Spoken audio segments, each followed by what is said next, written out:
Good afternoon, everyone. Welcome to the Judiciary Committee. My name is Senator Wendy DeBoer, and I represent Legislative District 10 in Northwest Omaha.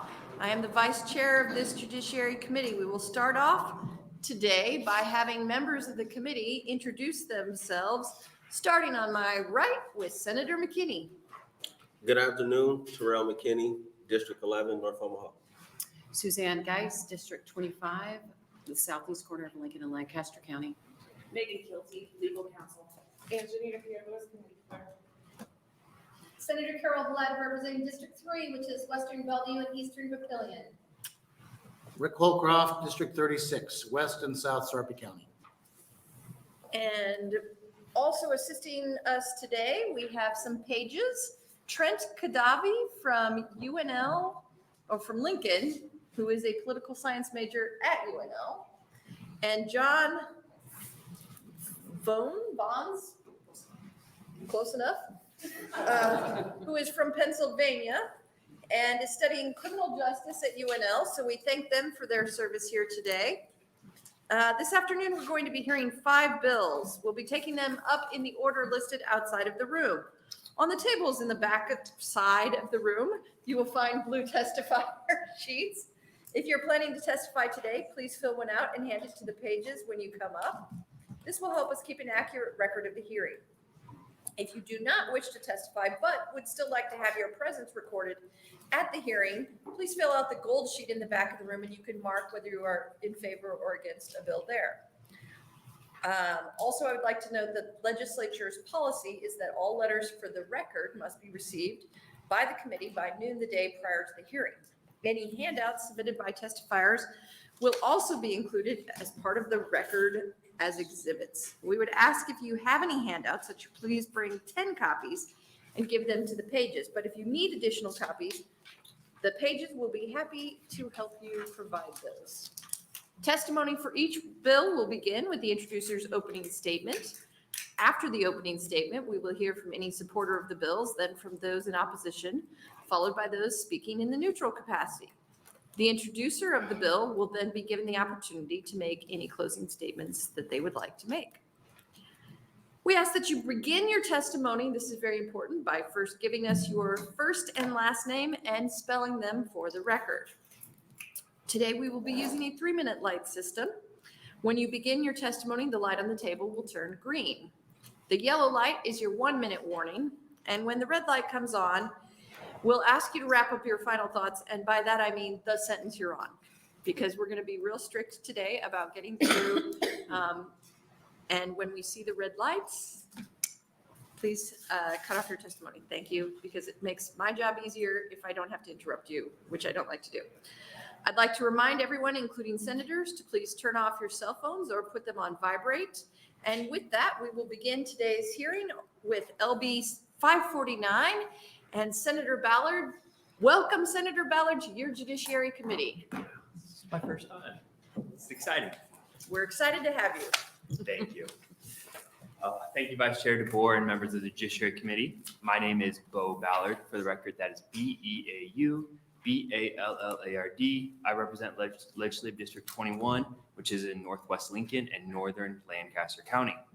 I'm here today to introduce Legislative Bill 549, which would authorize an 18-year-old to establish a trust or execute a power of attorney or power of attorney for healthcare. I've introduced this legislation at the request of the Nebraska Bar Association and the attorneys who practice in this area of law. Nebraska law presently authorizes an 18-year-old to establish a will.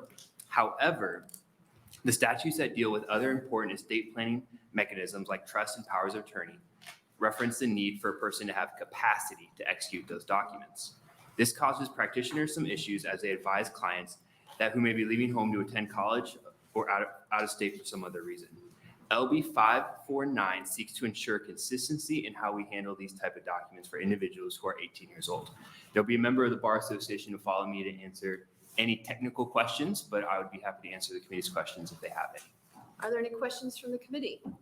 Senator Ballard, I'll ask you, are there any constitutional concerns? I don't believe so. I don't think this is special legislation in any way. All right, thank you, Senator Ballard. Are you going to stick around for closing? I'll probably. Let's have our first proponent testifier.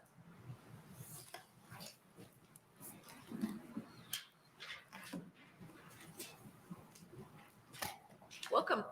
Thank you. Good afternoon.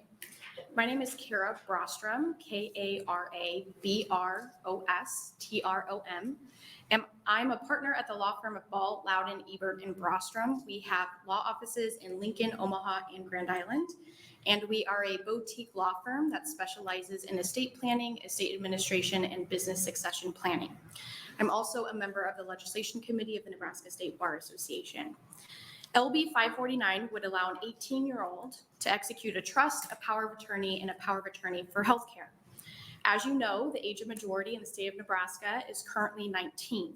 However, Nebraska statute allows for 18-year-olds to do certain things, such as execute a will, buy and sell real estate, enter into binding contracts or leases, execute financing statements, promissory notes, mortgages, trust deeds, and other security instruments, and consent to mental health services. In other words, an 18-year-old can execute a will but cannot execute a trust, can buy and sell real estate, enter into contracts, and execute promissory notes and mortgages such that he or she is legally responsible to third parties for those debts, but cannot designate an agent to make decisions and act on their behalf concerning that same property, and can consent to mental health services, but cannot designate another person to make healthcare-related decisions on their behalf. This mismatch is not without issues and creates issues and headaches for us practitioners to adequately serve 18-year-olds' needs, especially those moving off to college and for those with job opportunities, whether that be in a different city or new state. For example, as practitioners and to assist families and our clients, we often have 18-year-olds sign power of attorneys before they head off to college, as that power of attorney will likely be valid in that state. And then we have them visit a fun 19-year-old birthday present, visit our office to re-execute those documents so they're valid here in the state of Nebraska. This bill has long been on the wish list of practitioners in the real estate probate and trust section to bring conformity to the law of Nebraska. LB 549 provides additional flexibility to 18-year-olds already existing authority under Nebraska statute with respect to managing their property, their obligations, and their health care. I'm more than happy to answer any questions. Thank you very much. Let's see if there are any. Senator Blood. Thank you, Vice Chair. For just a quick question. If Yes. it's been a long time on the wish list, why are we now hearing about it? There was, I've been very active in the real estate probate and trust section of the Bar Association. This is, I guess, our first attempt. I think there's a lot of other issues regarding the age of majority that affect other areas of law, such as juvenile law. And so instead of going after that type of change and statutory, overhaul, this is just an opportunity to allow additional estate planning tools specific to 18-year-olds instead of addressing the larger issue of the age being 19 for majority. Fair enough. Thank you. You're welcome. Other questions from the committee? I don't see any. Thank you so much for being here. Thank you for your time. Next proponent. Anyone else like to testify in favor of this bill? Are there any opponents? Is there anyone here in the neutral capacity? Yes. All right. Senator Ballard waves closing. Clothing. Every time. Waves closing. And we will note for the record that there were no letters. That will end our hearing on LB 549 and bring us to LB 167 every time. Welcome, Senator Slama, back to your Judiciary Committee. I know, it feels so good to be back on a temporary basis.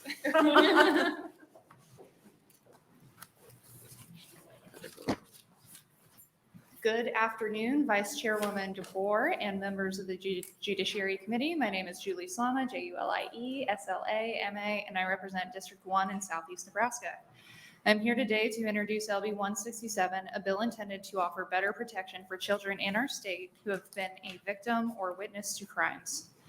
LB 167 requires the agreement of the parties or the approval of the court in order to depose a child victim or child witness who is 18 or younger in both adult and juvenile courts when a video recorded forensic interview of the child has been conducted at a child advocacy center. If a deposition is granted, LB 167 creates a process for the court to consider specific protections for the child that may need to be included in a protective order during the deposition of the child witness or child victim to protect the child from emotional harm or harassment, undue influence, or intimidation. We owe a duty to minimize the trauma to kids who have already endured a distressing event. Currently, children can be interviewed by a neutral trained forensic interviewer at a child advocacy center or CAC. And the interview is video recorded and shared with the parties to the case. CACs were created to offer an opportunity for the child to tell their story one time using best practices that are designed to uncover the unbiased truth in the interview process. While our CAC process is first rate, we fall short in Nebraska by not offering sufficient protections for these children following that CAC interview. We allow for these children to be re-traumatized by further depositions without sufficient limits. This is not the standard in other jurisdictions. In fact, under federal law criminal procedure, there is generally no allowance for depositions. The vast majority of states allow criminal depositions for minors only when a judge has concluded that there's a good chance that an important witness will be unable to testify at trial. When additional depositions are conducted in addition to the forensic interview, the child is much more susceptible to experiencing traumatic re-victimization, especially since it is not uncommon for the deposition to occur several months after the victimization. Deposition can present a significant setback following a case. My bill would not be an outright bar to further depositions, but it would offer a process whereby the court could approve a deposition for a specific purpose. The bill leaves discretion to the trial court to grant a deposition if the court finds the deposition will aid in the disclosure of evidence that's not reasonably attainable by other means and is essential in preparing the defendant for trial. In other words, the bill seeks to protect children, but still allows depositions when considered necessary. If a deposition is granted, LB 167 creates a process for the court to consider specific protections for the child that may need to be included in a protective order during the deposition of a child witness or a child victim to shield the child from emotional harm or harassment, undue influence, or intimidation. The court, on its own motion or the motion of a party, shall make any protective order that justice requires to protect the child from the negative effects of victimization. Such protective orders may include specified items and conditions such as the designation of the time and place of the deposition, limiting the scope of the deposition to certain matters, that a victim advocate, guardian ad litem, or other support person, not a witness to the proceedings, be present, or that the defendant be physically excluded from the deposition but may attend via electronic means. LB 167 will ensure that some of our most vulnerable children who have been victims of rape, human trafficking, molestation, and other unimaginable crimes are protected without affecting the integrity of our legal system. Thank you, and I'd be happy to answer any questions you have regarding LB 167, though there are some experts behind me who may be better suited to answer. Thank you very much. Thank you for your opening, Senator Slama. So are there questions? Senator Blood? Thank you, Senator DeBoer. As Senator Slot, I have 4 questions. I read the bill on the floor today and I wrote out my questions. So I'm just gonna warn you in advance, all right? Good. So when I read this bill, to me, it seems like it creates like an additional statutory hurdle for like a litigant to depose or take a deposition of a witness. Am I reading that right? Because I see an additional hurdle. It does introduce an additional hurdle. I consider it an additional protection for the child that is common in several other states and the federal rules to ensure that children aren't being re-victimized. And I was happy to see Senator Crawford brought this bill in 2018 and you actually signed on board. So I appreciate your work in this area, Senator Blood. I do remember, but it was written a little bit differently, if I remember correctly. It's about the same. So why would you support a bill that provides for this type of process, or forcing someone to go before a judge, get a court date, argue for depositions, or get permission from the other opposing counsel to take a deposition of somebody? And why are we trying to generate this frustration for someone using the court system to vindicate themselves? Right now, we're seeing a misuse of this deposition process in some areas of our cases involving minors. You see, and again, those experts behind me can speak to specific examples, but examples that I've heard of in the state of Nebraska are like the 16-year-old runaways who have been sex trafficked. And defense counsel throws them in a deposition full day, going through all of the awful things they've been through, going through all of their sexual experiences prior to that, going through the most traumatizing things that have ever happened in their lives, completely in contrast to the trauma-informed treatment we give minors in every other area of our court system. So the reasoning behind this bill in LB 167 is the same reasoning behind LB 589 in 2018, which is to harmonize our provisions to protect our child victims and our child witnesses from re-victimization with frameworks we already have in place to ensure that these kids aren't being re-victimized again just by coming forward. So I'm curious that why is there such a broad range in the ages in here? Like, I totally understand a grade schooler if we're going through these circumstances. I don't understand like a 17 or 18-year-old. Why did you decide to go with such a broad range?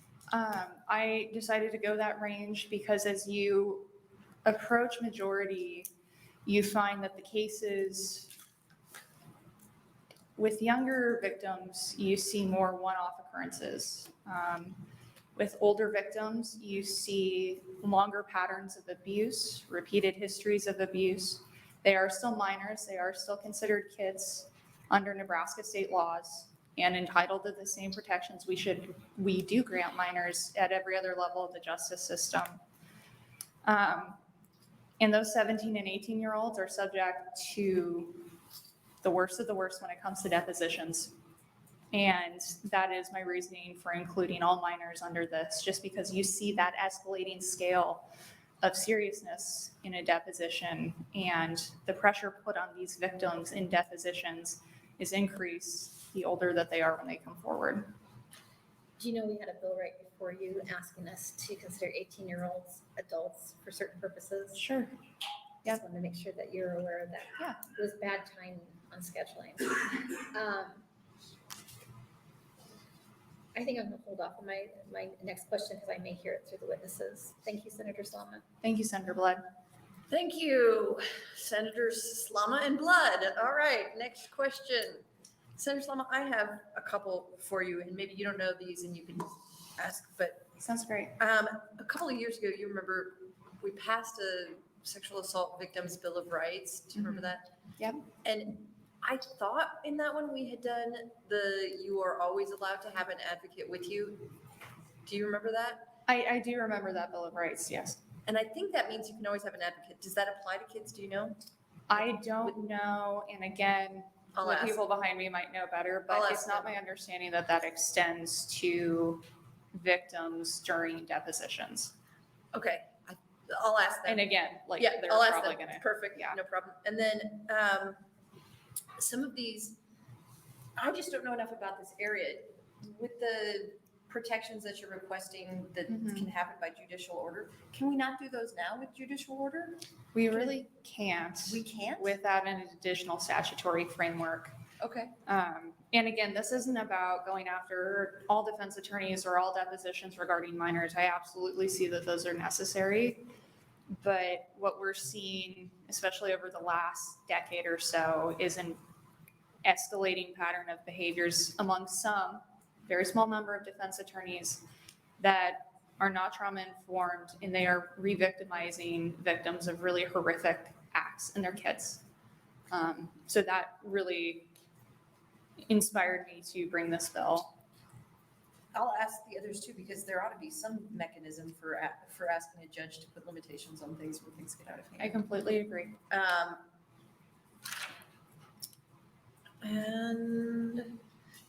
And your bill has those protections in place only by judicial order. Could we just statutorily say you can have someone with you if you're a child?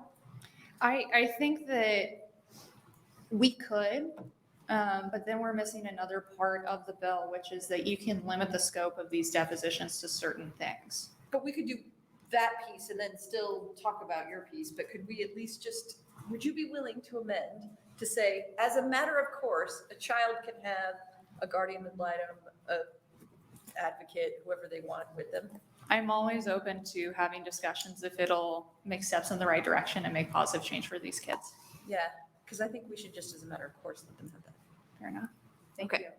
you. Questions? I don't see any. Thank you, Senator Thank Slama. you Are you very going to much. hang around for closing? Absolutely, yes. All right, thank you. Let's have our first proponent.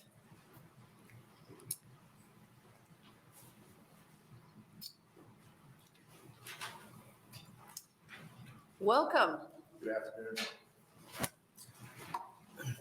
Senators, my name is Don Klein, K-L-E-I-N-E. I'm the Douglas County Attorney. I'm here as a Douglas County Attorney and as a representative of the Nebraska County Attorney Association in favor of this bill. This bill does not take away the power to have a deposition of a young person, but it does give the ability for a judge to say, okay, you're not going to depose this 10-year-old or 12-year-old or 13-year-old for 8.5 hours or a day and a half or an afternoon. Maybe the judge could say, I'm going to give you an hour to ask the questions you think you need to ask. Particularly, maybe particularize what subject matter you're going to get to ask. These are young people that have gone through some of the most unbelievable trauma that you can imagine.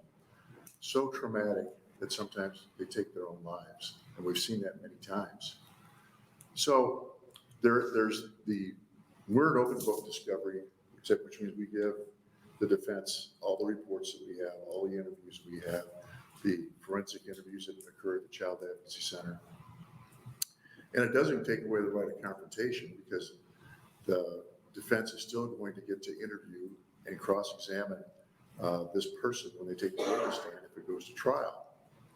But to subject them in between to a very traumatic experience that isn't really necessary, we feel, from a discovery standpoint, is wrong.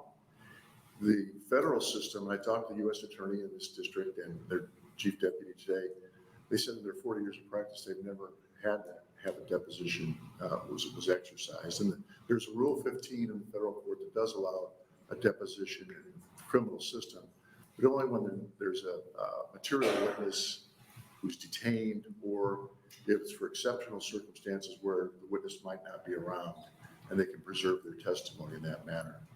So I think it's just a limiting process that says we're not going to allow this to be just a situation where we can harass a young person, confuse them, and we're going to have the judge, if possible, limit this to what even the court feels is necessary for defense counsel to need. And your question, we do allow victim advocate consider, but they can't do anything. They're there though, and just like a therapy dog, we could have our victim witness unit could have a therapy dog, and that dog could sit in the room with the child during the course of that deposition. But obviously they don't have any impact on any of the questionnaire, can't object or those kinds of things. So I see my time's up, so I'm happy to answer any questions. Okay, thank you. Sure. Thank you for your testimony. Senator Blood. Thank you, Chair DeBoer. Thanks for coming in today. It's good to Sure. see you again. Hey, I'm going to say something before I say the sentence. I've been fighting for victims' rights for probably 40 years, ran a crisis center for abused women and children. I have complete empathy for victims and survivors. But with that said, the thing that I keep bumping into on this bill that really concerns me is that right now you have the ability to ask for a deposition in a quick and effective manner. I feel like we're creating additional hurdles And isn't it our job to make sure that whatever happens in court is fair for all parties involved?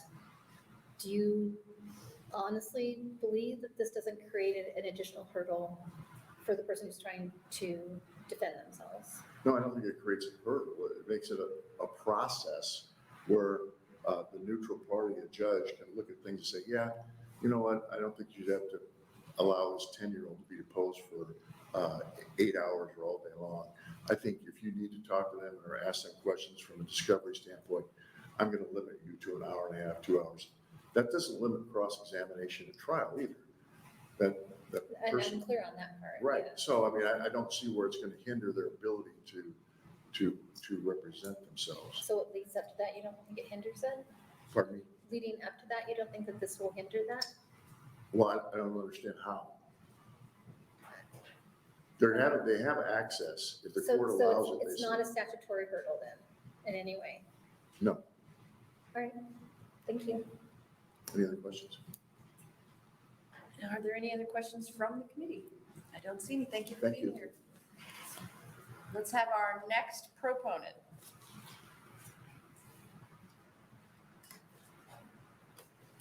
Is there anyone else who would like to testify in favor of this bill? We'll go to opponents then. Can we have our first opponent? Good afternoon, Senator DeBoer. My name is Sarah Newell, SarahNewell. I am testifying on behalf of the very law firm of which I am the head of the Criminal Practice Division and also on the Criminal Defense Attorneys Association, of which I'm a past president. And as myself, I've been practicing criminal law for the past almost 20 years, doing both murder cases and sex assault cases, kind of the whole gamut. I'm testifying in opposition today to explain to the committee why this bill paints with too broad a brush. Basically, by creating a presumption that there is no deposition in cases where child witnesses are up to the age of 18, you're giving the state an unfair advantage by limiting cross-examination. I'll explain that in more detail here in a second, but the two basic constitutional rights at play here are the client's due process rights. Is the process fair? Did they get a fair shake? At the end of the day, can we be confident that their conviction was meritorious? And the other question is confrontation clause. You have a right to confront your accusers, to have them say it to your face, come in and tell you exactly what they're saying happened. The touchstone or cornerstone of the confrontation right is being able to confront and cross-examine those witnesses. In order to effectively cross-examine, defense attorneys have to have all of the information in front of them. The problem with limiting our access to depositions is that depositions are a discovery tool. We're not going in there and cross-examining the child. We're asking them questions. We have to build their trust to even get them to answer any kind of question. And there'll be other witnesses or testifiers that will kind of elaborate on that process more. But if we limit the deposition process, then we don't have access to information like, is the child credible? Are they going to come across credible? Because that's information we go back to our clients and say, hey, you need to have a come to Jesus talk with your client about how the kid's going to come across. Is this really going to be something that you want to go through? Is the judge going to punish you for traumatizing this child again?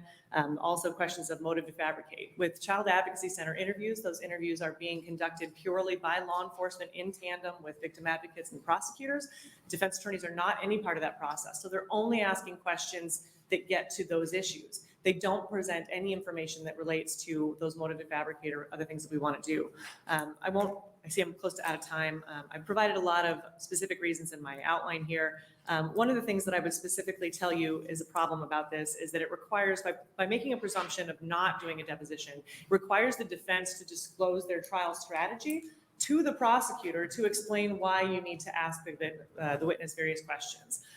So that's a real problem because the prosecutor is never in a position that they have to disclose their trial strategy to us. In a civil context, that would be protected work product. Also, we're in a position that we have to demonstrate that it is essential to prepare for trial and not reasonably available by other means. There is no other means. I apologize. May I finish this thought? Yes. There is no other means for us to access that information. We can't just call a witness and ask them, to give, to answer questions. I mean, we certainly can, but they can tell us, no, I'm not going to answer those questions. And to give you a poignant example of why realistically, Okay, I I'm think sorry. we'll wait and see if there are any questions now. That was more than a sentence. I get it from the Supreme Court all the time. Senator Blood has a question. Thank you, Thank you, Senator. Vice Chair DeWort. That was a good try, though, trying to squeeze that in. I give you snaps for that. I'm curious, do you think that depositions resolve cases? Absolutely. Can you give me a brief reason why? Oh, brief is tricky. So a lot of, when I talk about that come to Jesus talk, that is how a lot of cases are resolved. You talk to the victim or the child witness and you see, like, if your client has a different view of how the facts occurred, and then you talk to the client or the victim and they come across as credible, then you go back to talk to your client and say, hey, this is, this kid comes across really well. The judge and the jury is not going to like it if we, are calling them a liar. And oftentimes you can avoid having to go to trial because they're having a real hard look at the evidence and whether they want to put the child through that process. Also, in child sex assault cases where parents are the defendants, it often is very helpful for them to put that in context and see that they don't want to traumatize the child any further either. So oftentimes cases are resolved. On the flip side, prosecutors oftentimes will realize that there are significant motives to fabricate and credibility issues, and sometimes they'll dismiss the case or resolve it in a way that avoids having to go to trial. That part makes me sad, because we know often, sometimes it's just because it's such an uncomfortable position for the victim. But but don't you get that the CAC recorded interviews already? And if you get that, why isn't that sufficient? Well, kind of like what I was saying before, the Child Advocacy Center interviews are conducted with only prosecutorial mindsets. So they're only asking questions to get at what the specific actions, what happened. They're not asking why the child might be fabricating, or why they might not have seen what they're saying they saw. I can tell you that there are other times also where, prosecutors and law enforcement are involved in these cases from the second that the interview is occurring. But they're not trained to think about things from a defense perspective. If you look at, one of the citations I provided talks about implicit bias and why oftentimes cases get reversed, because prosecutors are not used to thinking about a case in the same way that a defense attorney does. There are certain things that we're looking at that they're not thinking about.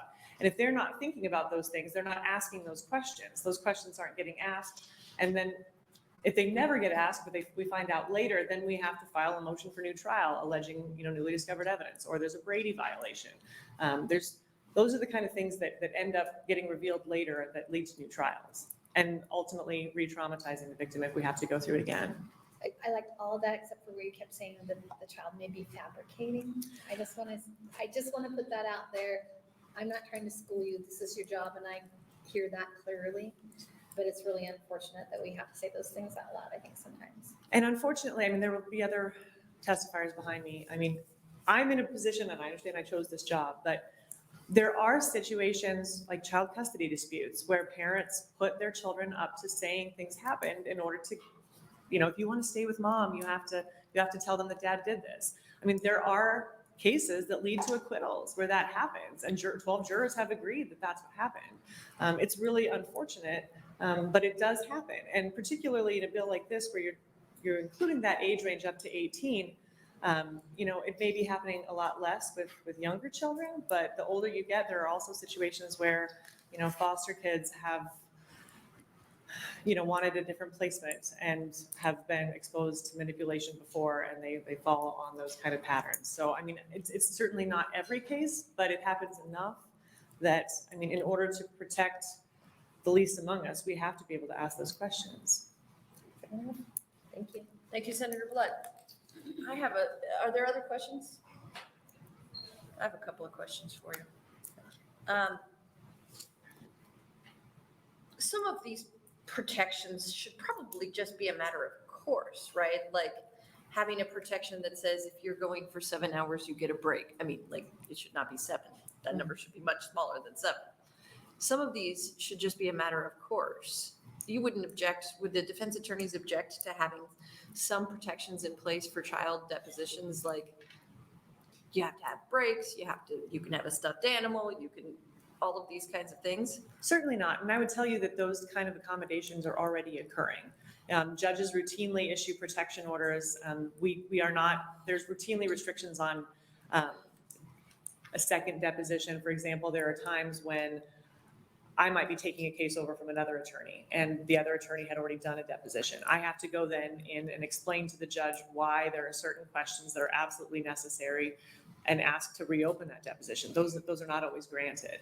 I would also tell you that we don't want to beat up on children either. You know, it's no fun to make a child cry. So I guess my question is, would you object to putting those in a more statutory way? Because I understand that those accommodations are being made, but there probably are, like there are bad of every kind of creature on this planet. There are probably some bad defense attorneys out there somewhere who are bad actors. And so having some of those protections in place just in case for the protection of the child, that I don't think that would get in the way of any sort of constitutional issues that you had. Is that right? That's correct. I wouldn't see any problem with adding a requirement for breaks or anything like that. Okay. And then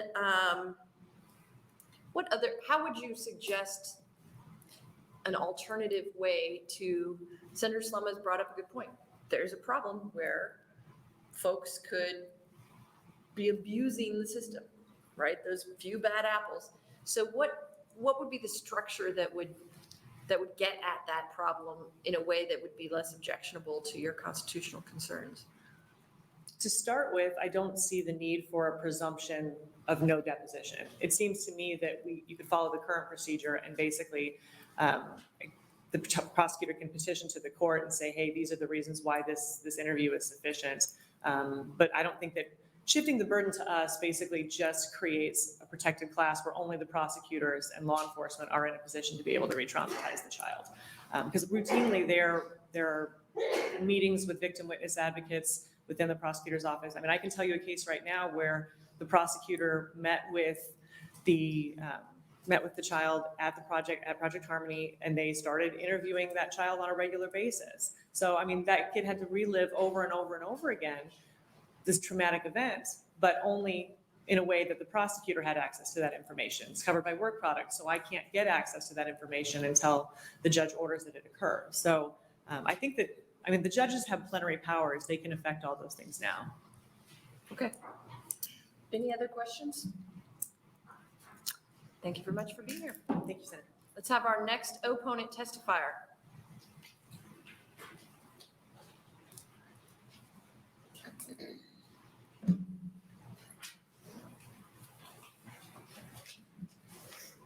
Welcome. Well, thank you. Good afternoon. My name is Mallory Hughes, MALLORYHUGHES. I am a defense attorney. I have been for 12 years. I'm here in opposition to LB 167. I'm the vice president and testifying on behalf of the Nebraska Criminal Defense Attorneys Association.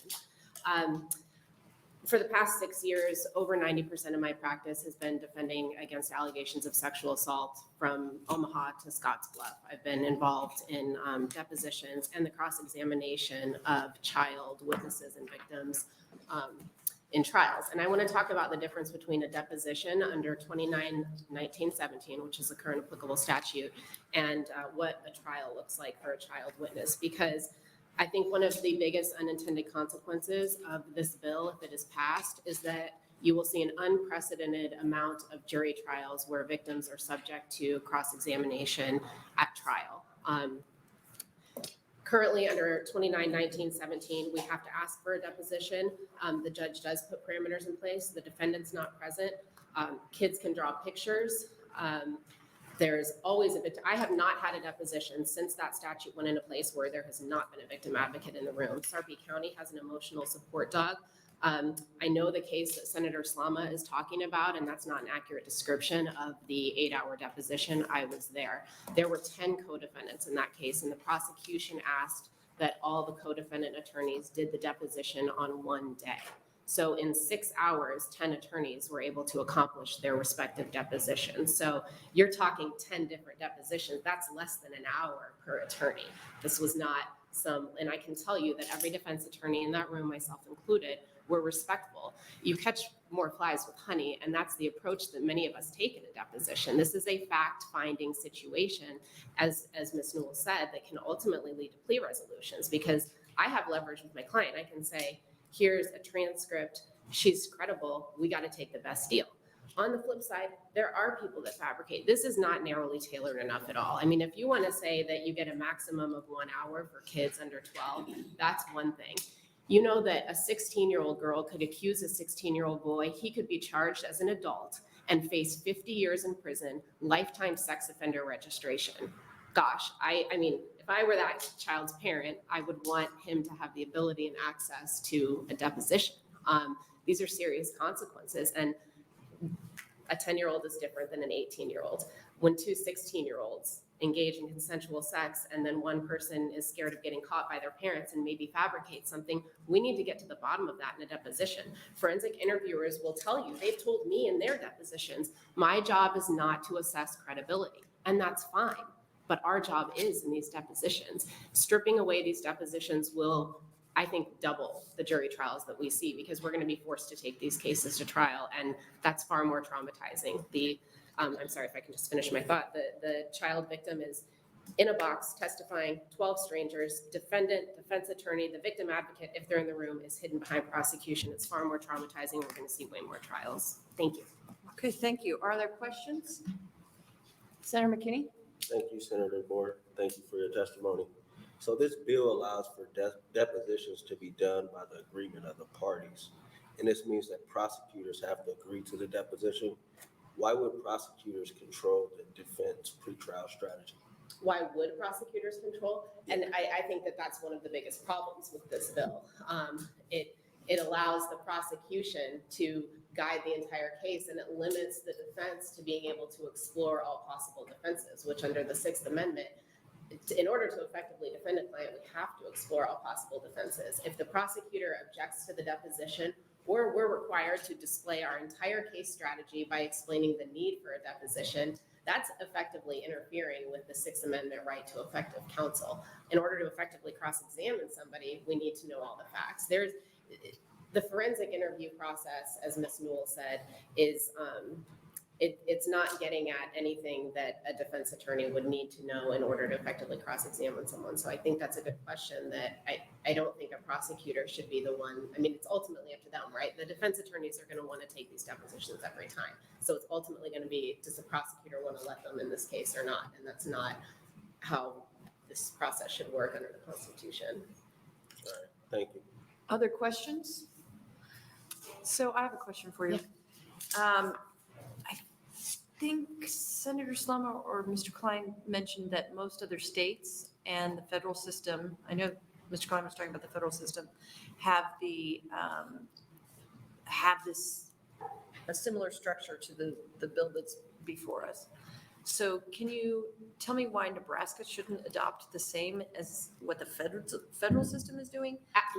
Yeah, And with the absolutely. states? Yep, so in federal court, there are very few sex assault cases, first of all, and that's obviously what applies most often in these situations. Unless there's a sex assault on the reservation, those aren't being prosecuted by the feds. That's just, it's all state cases. There's no mandatory minimum sentence in federal court for these types of charges. In the state of Nebraska, it's 20 years to life in prison for first-degree sex assault on a child. Additionally, there are procedural safeguards in federal court that the state of Nebraska does not have in place. You've got the FBI conducting the investigation, then they take it to the U.S. attorney who has to present it to a grand jury. The grand jury then has to decide whether there's probable cause to indict somebody. In the state of Nebraska, one police officer can write down a half-page probable cause affidavit and you can be charged. And again, we have to look at the situation of a 16-year-old accusing a 16-year-old, because this covers, child is very broadly defined by this proposal. But going back to your question, I'm sorry, in federal court, I think there's more safeguards in place that eliminate or at least limit the need for depositions. We don't have those in state court in Nebraska, so we need those additional investigative measures. And again, those individuals indicted are not facing anywhere near the consequences that individuals are on the So state side. the indictment part and the sentencing and all of that, for some reason it's just not a compelling argument to me because that's not about the procedural issues. And it shouldn't matter what the consequences are. The procedures are what we're talking about here in this case, in terms of whether or not there are adequate constitutional protections for pretrial discovery for a person who's facing whatever consequences they are facing. So I guess it's more the procedural piece that why are we different than the feds and what's necessary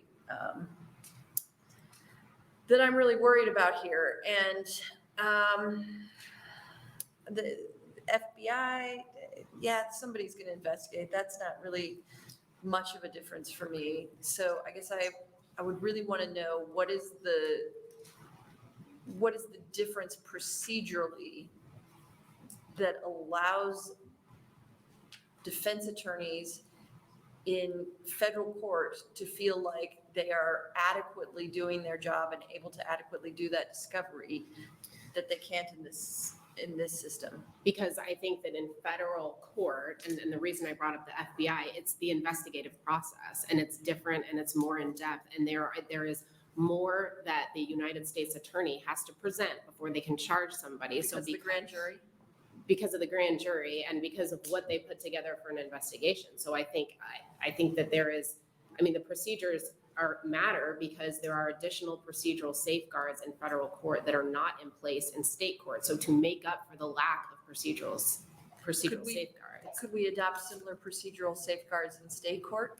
I think that in state court, if you look at 29-1917, which is the current deposition statute, defense attorneys have to motion the court for depositions. The state is allowed to object to those motions for depositions and make a showing as to why they're not necessary. If they object, defense counsel has to make a showing of materiality. So these things are all, there's already so many conditions in place. The judge can say, the judge is given full discretion under the current statute as written to limit the time of the depositions, to say the defendant cannot be present. Almost every judge that I'm in front of says the victim advocate will be present. So we've got judicial discretion. There's a mechanism for us having to move the court. It's. Sorry, I'm gonna have to cut you off because I actually have to leave. Okay. To introduce a bill in another committee. So thank you, Thank you. and Senator Geis will take over. I will. Are there any other questions from the committee? I don't see any. Thank you for your testimony. Thank you. Any other opponents?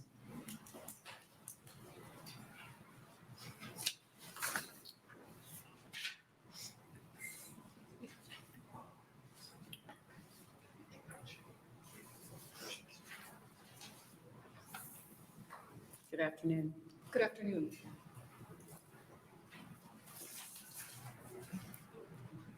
Go ahead. Good afternoon. My name is April O'Loughlin, Olughlin. I am currently a Sarpy County Public Defender assigned to the Major Cases Division. I have been a criminal defense attorney for over 16 years and a prosecutor for 6 years. I want to talk today, I don't want to belabor some of the issues that have already been addressed by my esteemed brethren, but I think that we have to ask ourselves, and what's not been brought up today, is what is the purpose of this bill? When I heard Senator Slama speak, I heard not to re-victimize a child victim. I don't know what that means. And I'm going to challenge this committee to say that the question that needs to be asked is not is whether a deposition traumatic, but is a deposition more traumatic than trial? And I'm going to represent to this committee that that is not in fact the case. The two questions that we have to ask ourselves is the trauma of the child and what is traumatic about a deposition? And I have not heard any testimony today about what is traumatic about a deposition. If the testimony before this committee is that reliving the event for a child is traumatic, then that's a different issue, and I'll talk about that. In a forensic interview, you've already been given a basic idea of what goes on in a forensic interview. What you've not been told is that forensic interview occurs either immediately or contemporaneous with that child's disclosure. That is arranged by law enforcement at the direction of law enforcement. The breaks are given for that forensic interviewer to go out and ask law enforcement whether there are additional issues. They are given the name of a suspect, and a forensic interviewer is designed to pursue that course of action as it relates to the suspect. What a forensic interviewer is not designed to do is to ask about any other witnesses the child may have told, any therapists, any other collateral information whatsoever. There's no way that a forensic interviewer can know that at the time. That's our job in a deposition. What occurs in a deposition, I can tell you, I have done, my practice is exclusively now sexual assault cases in the major cases division. That's all I do. What occurs in a deposition is a child sitting across from me in a comfortable environment. I can't tell you how many games of Pokemon, tic-tac-toe, spin the chair I have played with children prior to a deposition. That is my role, that is my job. I am there to get information. It's not to harass a child. What is traumatic for a child is a trial. And I can tell this court that I have had victims that have become comfortable with the deposition, that if we have to do a trial, will wave at me in a trial. That is always beneficial. We are not the big bad wolf. We don't roll in a black cape. We are there to get information. I provided, with all due respect, I provided this committee with a picture that was drawn to me by a 7-year-old girl. I always start the deposition that way. I give them, if I may be permitted to finish my sentence. You know what, I will, if you would just finish your sentence, and then I'll ask for some questions. Okay. I always start my deposition with giving that child a piece of paper, and I ask them to draw a picture of me and a picture of the prosecutor. And I do that because it puts the child at ease. This picture I provided you was drawn by a 7-year-old. What's not in the picture is that it said to April with hearts on it. The picture I will say was worse of the prosecutor. He won't wear that suit again. But this picture hangs on my wall in my office, and I look at it every day, and I'm reminded of why I'm there to do the deposition and the purpose of what a deposition is. It is not harass. We are not, as Senator Slama said, the worst of the worst. That is not our function. That is not the role of a deposition. Thank you. Are there any questions from the committee? I don't see any. Thank you very much. Thank you.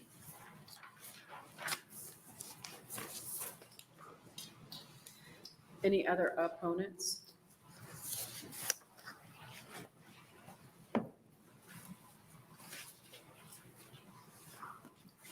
Good afternoon. Good afternoon. My name is Renee Mathias, Mathias. I'm currently a lawyer at Berry Law Firm. I've been a defense attorney for 12 years. I was a prosecutor for 8 years in Douglas County, and the last few years I was a prosecutor. I was part of the Special Victims Unit that specialized in child sexual assault cases and sexual assault cases.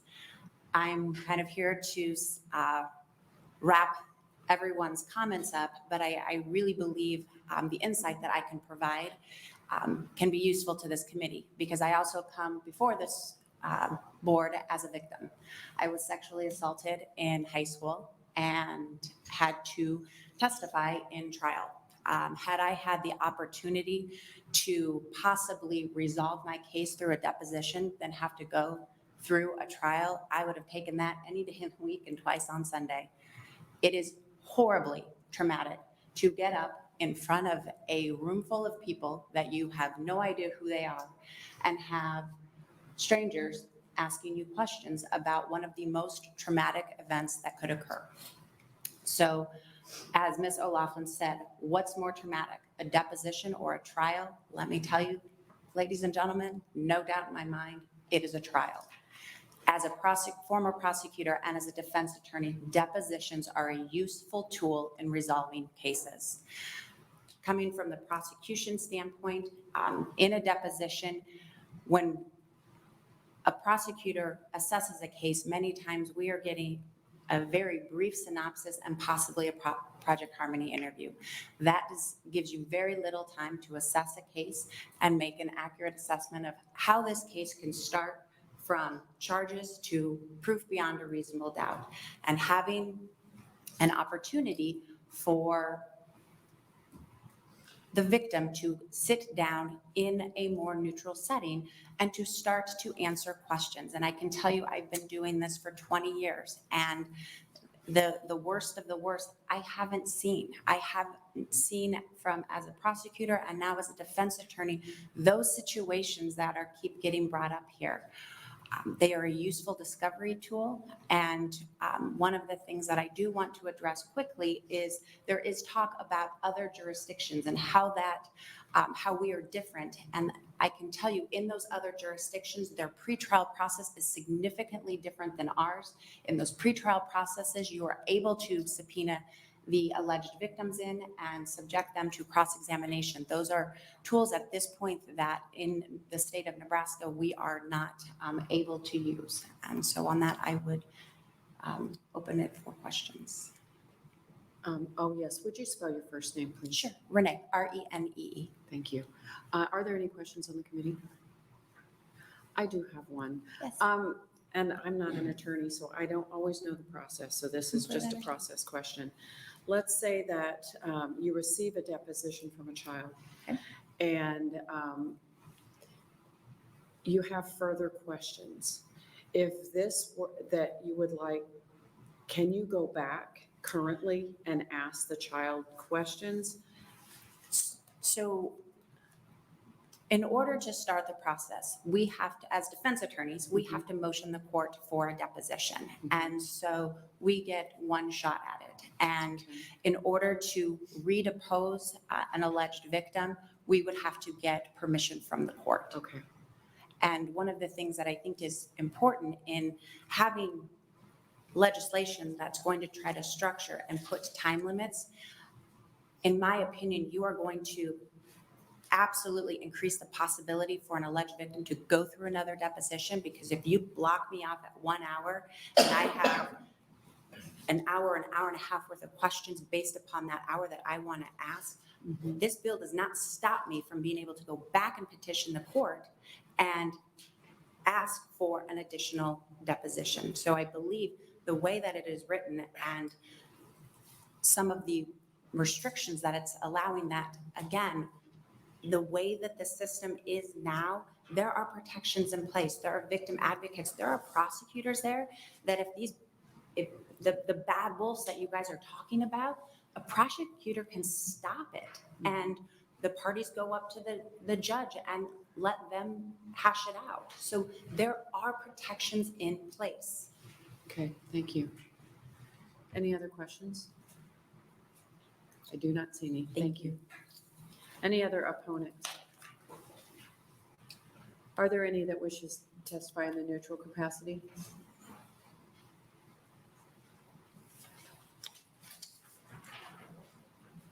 I had an agreement that ran longer and things got moved around in judiciary, so I was not able, I had intended to testify as in support.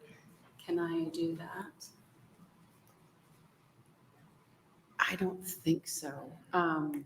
You know what you could do is you can send the committee an email of your testimony and we could read that afterwards. It won't be recorded in the record, but we would have the ability to read Can I testify in a it. neutral capacity then? But I already know you're in support, so if you're going to testify in a neutral capacity, I need you to testify neutrally. I think it's more fact-based, so I think it'll be fine to do neutral. Okay. Thank you, Senator Geisen, my committee. I'm Ivy Svoboda, IVY-SVO-BODA. I'm the Executive Director of the Nebraska Alliance of Child Advocacy Centers. So we support the 7 child advocacy centers across Nebraska to enhance our response to child abuse and neglect. Nebraska is not alone exploring these issues as outlined in LB 167. I know other states and federal law allow a child victim and witness to refuse pretrial interview or deposition when they have previously given a statement in a forensic interview or in court testimony. In fact, Nebraska child advocacy centers are accredited and have a formalized working relationship with the FBI to conduct forensic interviews with them, for them, and those are provided by the child advocacy centers. The federal system does not use depositions and is able to present a constitutionally sound case. Child victims and witnesses in Nebraska are subjected to these the depositions that can be traumatizing, though that lead to regression in and can possibly lead to regression in child's healing and create barriers accessing justice for the children and families. So when law enforcement comes to let me just skip to what I wanted to say. Nearly a third of the child victims served at child advocacy centers are between the ages of 14 to 18.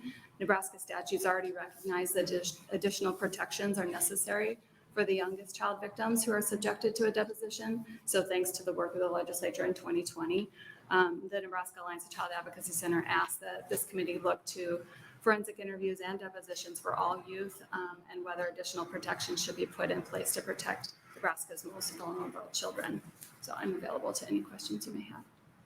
You did a good job making that neutral. Are there any questions from the committee? May I just clarify a point that you made? Mhm. You said that most of the children that you see at the Child Advocacy Center are 14 to 18? Is that what you? 1/3 of the children that we Okay. see at the child advocacy centers. We see kids from 3 to 18-year-olds, Okay. but And a third of them are 14 to 18. Okay. Thank you. Any other questions? Thank you for your testimony. Any other neutral testimony? As Senator Slama is coming to close, we received 24 letters. They were all in opposition. You are welcome to close. Thank you very much. Transportation and Telecommunications Committee Chairwoman, Senator Geis. A little out of my element today. I know, you're a great third stringer in Judiciary though. I'm really grateful for the discussion we had in this hearing. I've got a few rebuttal points that have been generously, partially at least, provided by former county attorneys that have actually been blowing up my phone during this hearing going, my God, we need this. Just to respond to Senator McKinney, I think you had a great question on what this language entails. So the court may order the taking of a deposition of a child described in subdivision 5A of this section if, so this is on page 3, line 10, the parties agree, which is the part that you definitely hit on, or the court finds that the disclosure of evidence is not reasonably available by other means and is essential for the defendant to prepare for trial. So it's not just do the parties agree, which I completely understand your take on that. And to drive home a point that was raised several times, I think by every opponent, is depositions and trials are absolutely not mutually exclusive. You can go through both. And moreover, at trial, if you look at section 29/1926D of Nebraska revised statutes, at trial, judges can place restrictions on victim testimony where it takes place out of the direct viewing of the jury. How this works in practice is you take the victim to the judge's chambers. Parties are there, jury stays in the courtroom, and by video call, more or less, that interview and that testimony and cross-examination is provided to the jury in that way. A question that was raised that I just found fascinating of what is traumatic about a deposition? And what is traumatic about the deposition of a sexual assault victim, especially a child sexual assault victim? What is traumatic there is in depositions, especially those, and this is with a child, you go into things that will never get brought up in trial. You go into what the victim's sexual history was. Have they lied to their parents about their sexual history? Are they using birth control? Are they telling their parents they're using birth control? Absolutely.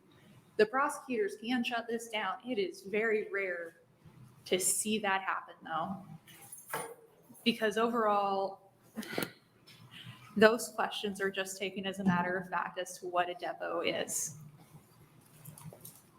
Those questions and those series of questions that are never going to come up during trial are incredibly traumatic, especially for a kid who is terrified to be coming forward about the worst thing that has ever happened to them.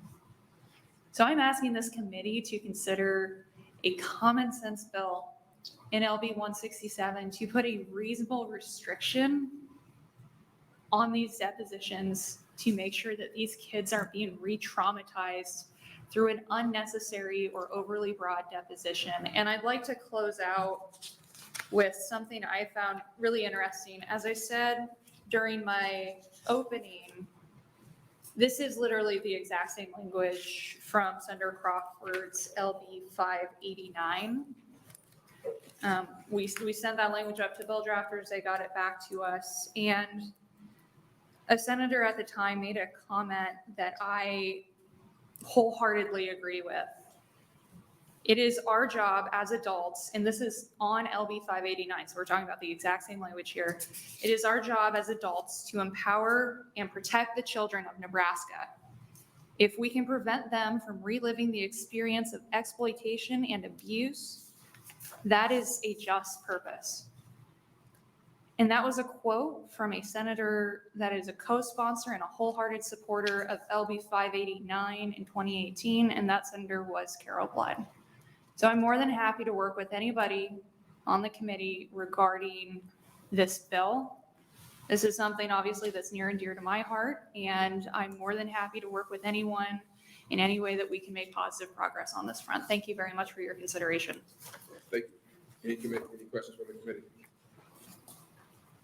Senator McKinney. Thank you. Thank you, Senator Slama. I think some of the concern from some of the people were that this is creating a rule and then also allowing for an exception as well to the rule. And basically feeling as though we're putting a lot of power into the hands of the prosecutors and kind of tipping the balance of the scale in a sense.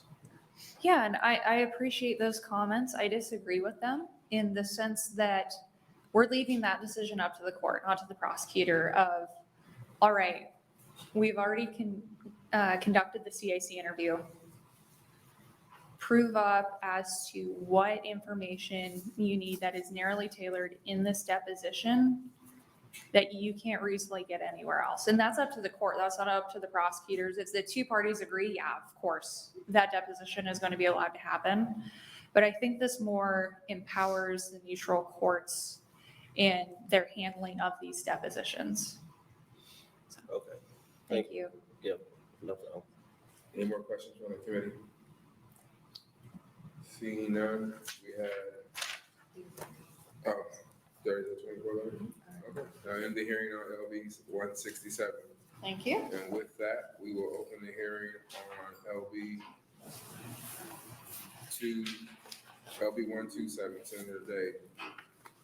Oh, I didn't see it there. That's what I was looking for. I was paused because I was looking to see it. Welcome, Senator Day, to your committee, your Judiciary Committee. Thank you, Chairman. Oh, we'll give him a second.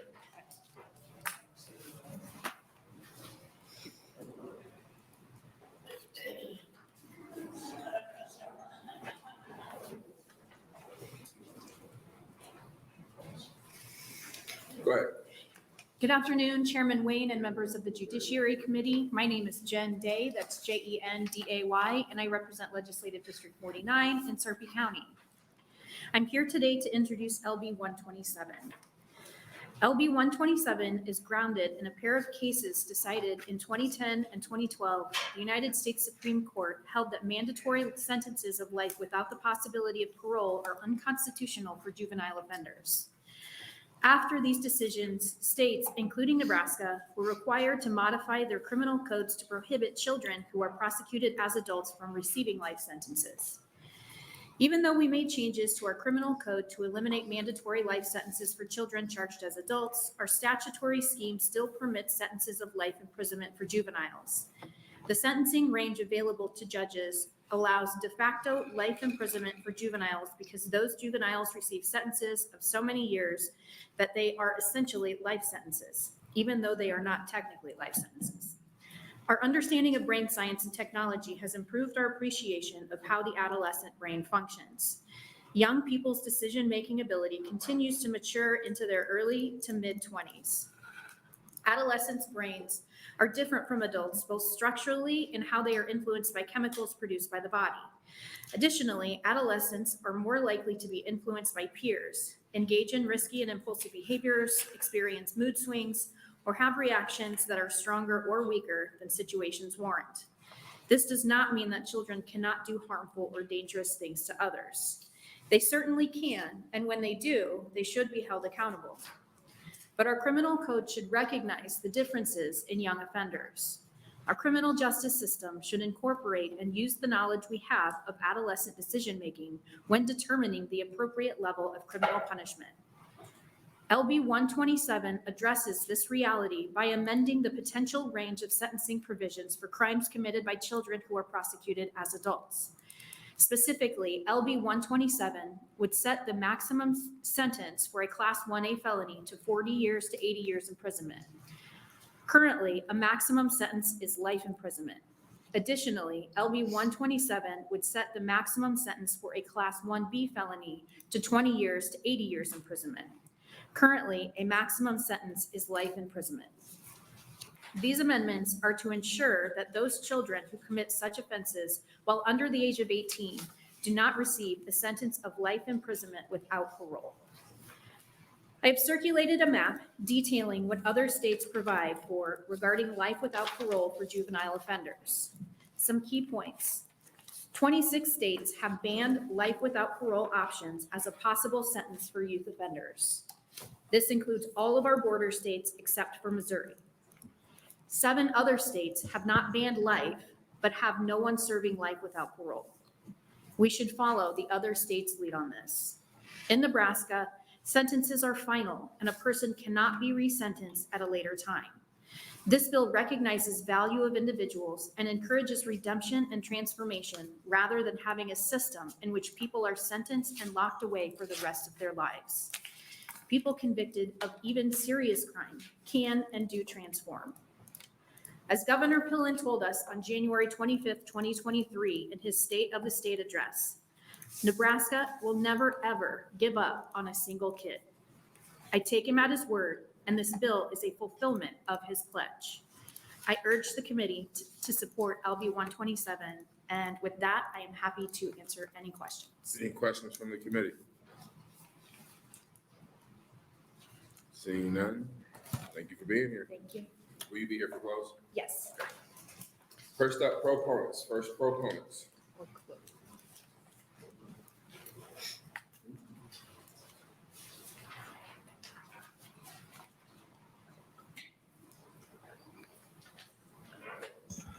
Good afternoon, Chairman Senator Wayne and members of the committee. My name is Thomas Riley, Thomas, last name Riley, R-I-L-E-Y.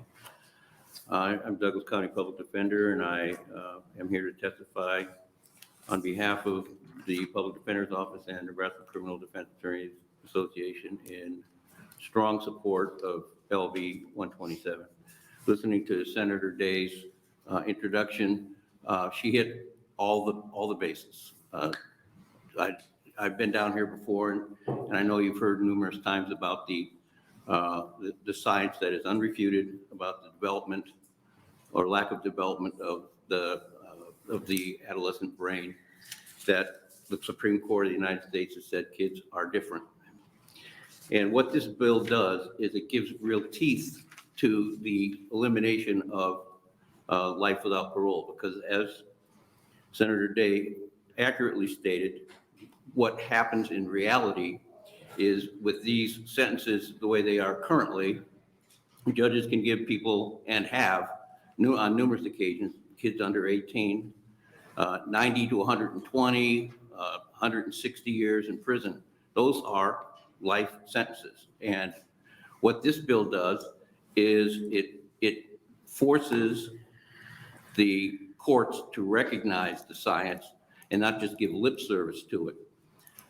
By saying on the 1As that the minimum sentence has to be 40 and the maximum is 80, the judge can give anywhere between, has to give a 40-year sentence on the bottom, which makes the person eligible for parole in a reasonable period of time, and can give up to 80, which is 40 years in prison. I mean, do the math. If you're 15, 16, 17 years old, you're going to be in prison for most of your life anyway. But what this does is it makes people eligible for parole. You've heard from numerous people on other bills that have been rehabilitated, that went to prison, and I've told you before about the 13 individuals who were resentenced under the Supreme Court's decisions. And I think 7 of the 13 we had are out of prison currently, and not one has reoffended. This gives absolute credence to the science that people can change. And I really thought that Senator Day's quote from the governor is very appropriate here today. The courts, when they sentence people, they're looking forward. They don't have a crystal ball. People can change while they're in prison and can be released from prison when the parole board says they're eligible. This does not mean that someone's going to get out of jail just because they're eligible for parole. They have to show through their conduct that they're worthy of parole. Thank you. Are there questions for this testifier, Senator McKinney? Thank you, Senator DeBoer, and thank you, Mr. Riley, for your testimony. What would be the reason for the county attorneys and the police to oppose this bill when essentially, as you just stated, if I am 15 and I'm sentenced to life, or if I'm sentenced to a 40 to 80 and I don't get out until I'm basically 55, what would be the reason for them to disagree when the statistics show that individuals that are released at that age or higher, the recidivism rate is low? Well, I've been a defense lawyer for 48 years and I've never been a prosecutor, so I don't think the way they do. However, I do try to, when I'm dealing with them, try to say, okay, what is their response going to be as to why they think a certain thing is appropriate that we disagree with. And the only thing that I can venture to guess is that they'll say that if you do the crime, you got to do the time. And that's a rather trite saying, but it ignores the fact that people in prison can and have shown that they are rehabilitated. It doesn't take 40 years or 50 years for many people. And I'm gonna cut you off there. Oh, that was it. Oh, sorry.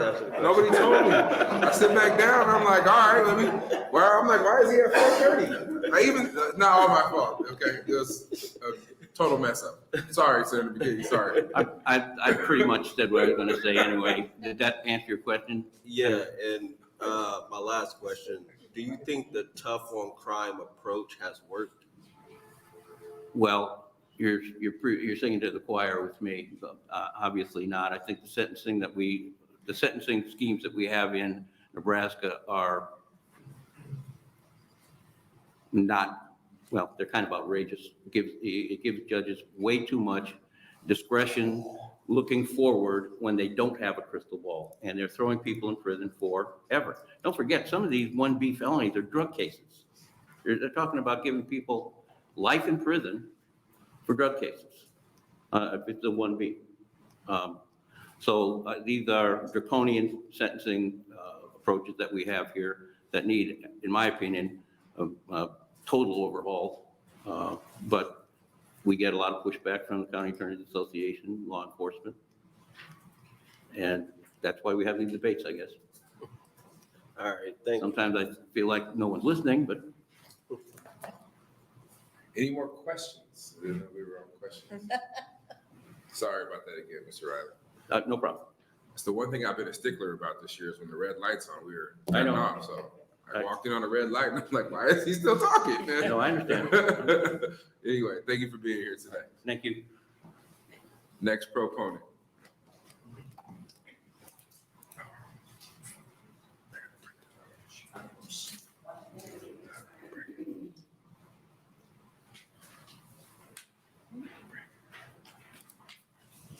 Good afternoon, Chairman Wayne, members of the committee. My name is Juliet Summers, Juliet Summers.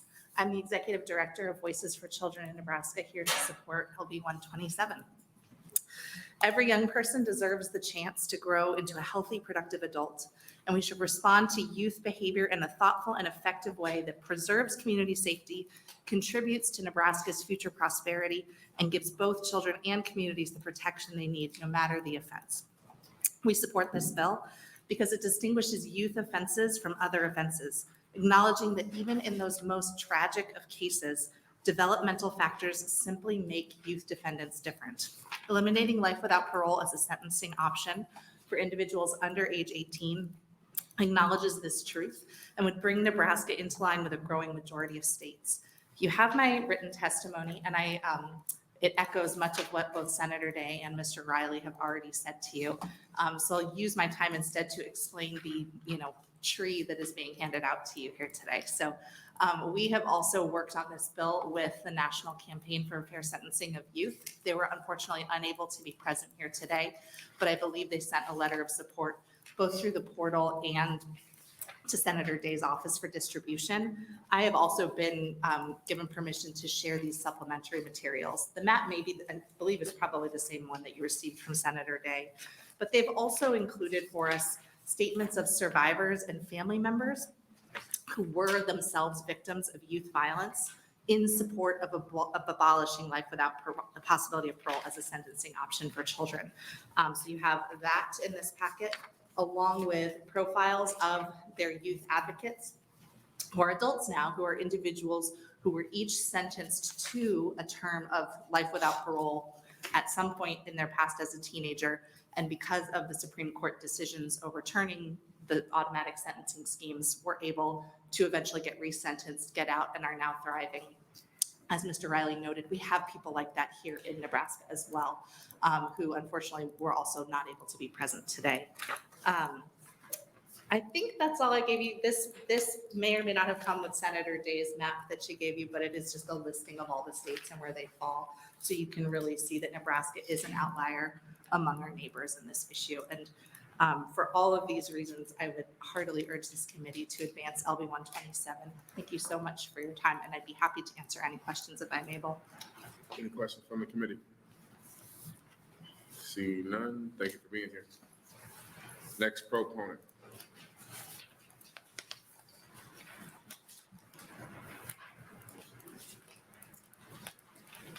Welcome.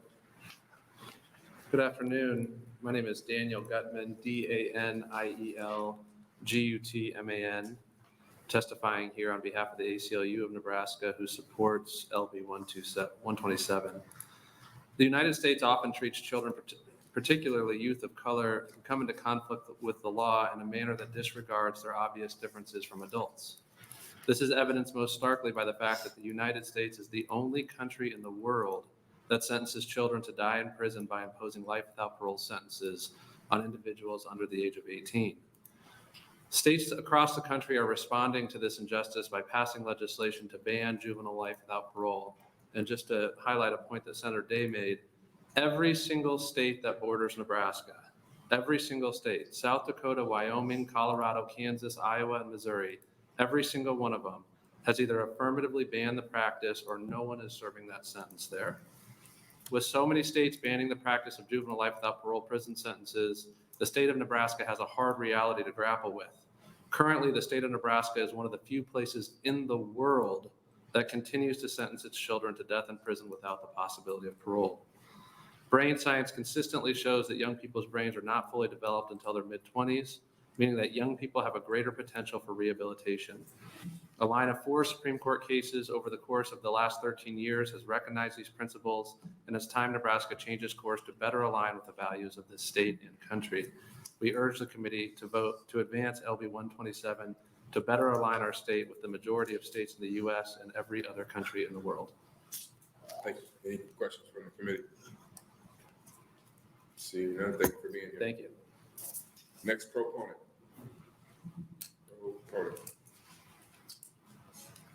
First opponent.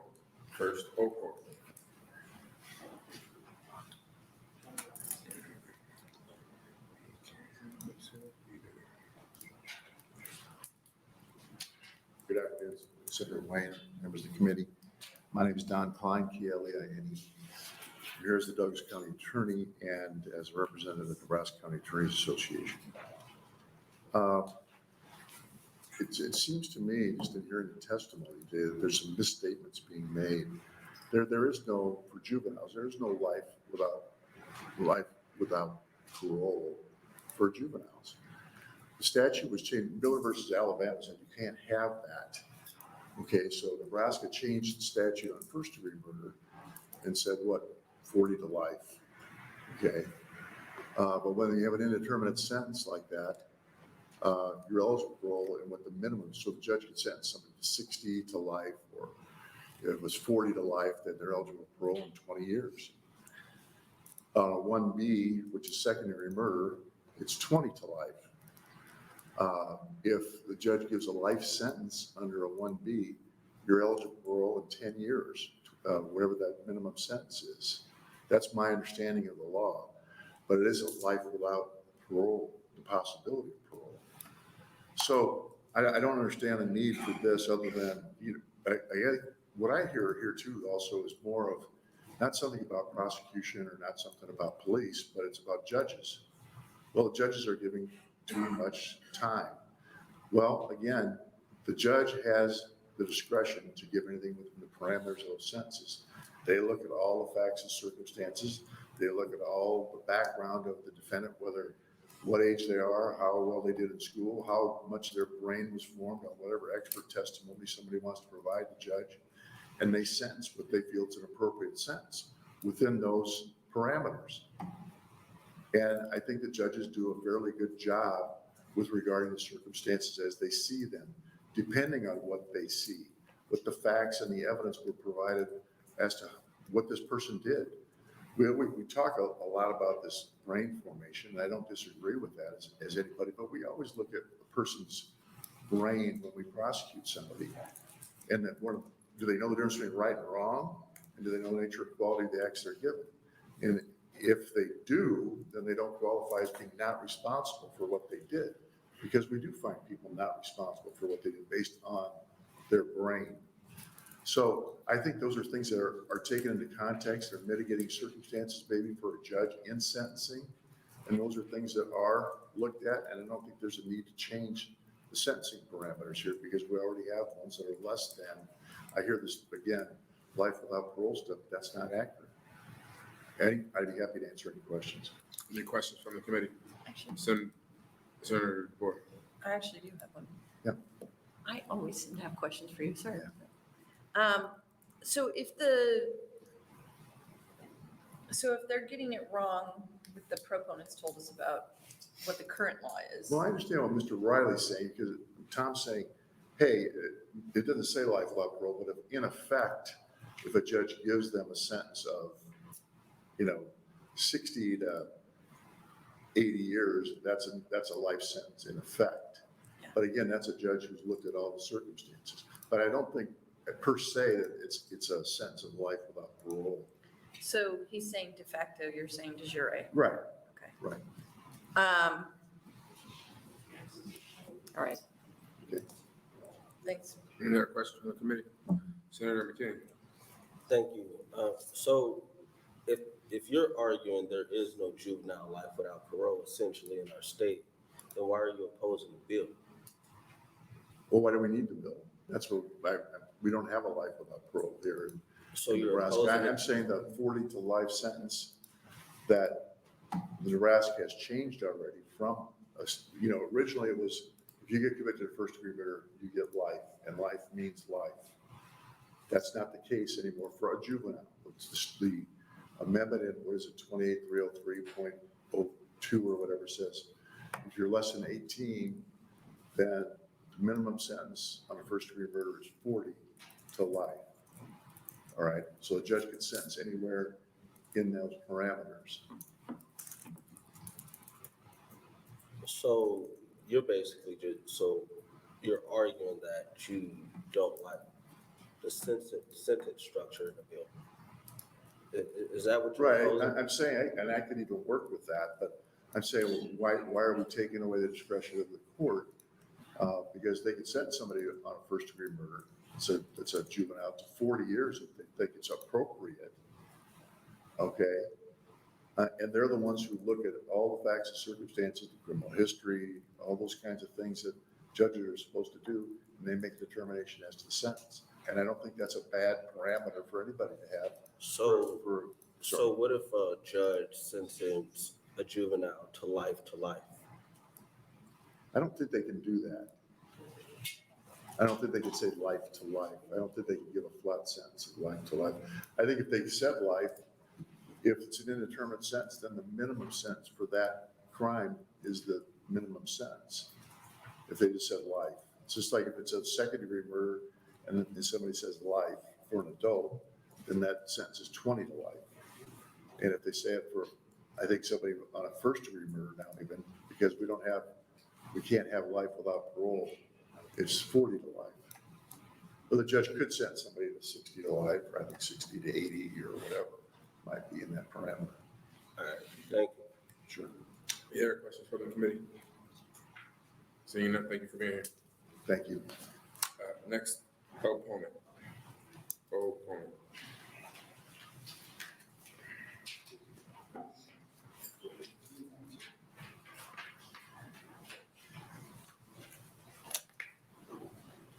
Good afternoon. Good afternoon.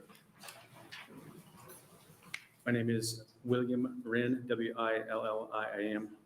I'm the Chief Deputy Administrator for the Douglas County Sheriff's Office. On behalf of Sheriff Aaron Hansen and the Douglas County Sheriff's Office, we are opposed to LB 127. I'll try and keep my comments pretty brief. I think I would wander into dangerous territory if I tried to mention anything about the challenge science, which is accurate, I believe, depending on what side of a debate you're on. Juveniles do have, the science is undisputable. I think the senator asked why law enforcement would be opposed to this bill or similar bills like it, so I'll try and address it in that context so that we're not repeating testimony here today. And generally speaking, Mr. Riley and his office are some of the top-notch people. Their job, and I truly believe in the genuineness of their job, is to support their clients both in the present and in the future, and they do a darn good job of that, which is why I always have the highest respect for the public defender's office. On the flip side of the coin, as to why law enforcement or potentially prosecutors would be opposed to that, would have to do with what our job is as law enforcement officers and in prosecutorial phases, and that is to support victims and the victims' families of offenses that become violent in nature, where people are either killed or permanently injured. So that's really the select area in which we see more opposition than trying to argue the facts of juvenile abilities and whatnot, cognitive abilities. And that in turn, we have a balanced approach that we have to also consider, in that things that come through which may be perceived as setting limits on the prosecutor or a judge's discretion. I could not sit here and say that the bad sentencing has not occurred. However, there are appeal processes in place for appealing bad sentences or sentences deemed to be too restrictive. And the judge statute does direct the court to consider mitigating factors such as age, development ability, all of those family factors that are already in place right now. With that, I'll open up any questions that you may have. Any questions about the committee? Senator Cancer. So you mentioned that, there's an appeals process, but you do realize to get an appeals, it's difficult for most people to get an appeal on a conviction like this. I really can't speak to the difficulty level of that. That's not part of the process that I get involved in. I just know that it exists. And just like I asked the county attorney previously, so what is your pure opposition? Is it just the sentencing structure in this bill, or are you just opposing it because you believe juveniles should be sentenced without the possibility of parole? I believe the discretion should be left to the judges, and that we have to also consider victims and victim family as well in a more balanced approach, and not to get that perception that we're trying to adjust the discretion of the court. So and this is probably for all law enforcement, what is justice? Because as somebody who has lost somebody very close to me, even after 10 years, and I'm for sure after 50 or 60 years, I'm still gonna feel that pain. But we also have to be fair on both sides, and we can't tip the scale for either side because it's supposed to be justice. And I feel as though when a lot of times when people bring up victims, not to be offensive, I feel as though sometimes we're kind of tipping the scale, kind of. Because yes, those individuals made a mistake, but at what point, especially if somebody is 14, at what point does that 14-year-old be able to showcase that, hey, I made this mistake when I was 14, but if I've served 40 years in prison, I'm definitely not that same 14-year-old, and I deserve a second chance. So what is justice to you? Well, if I can figure that out, I guess there's certainly Webster's. But to me, personally, I feel justice is a process, and that's an ongoing process.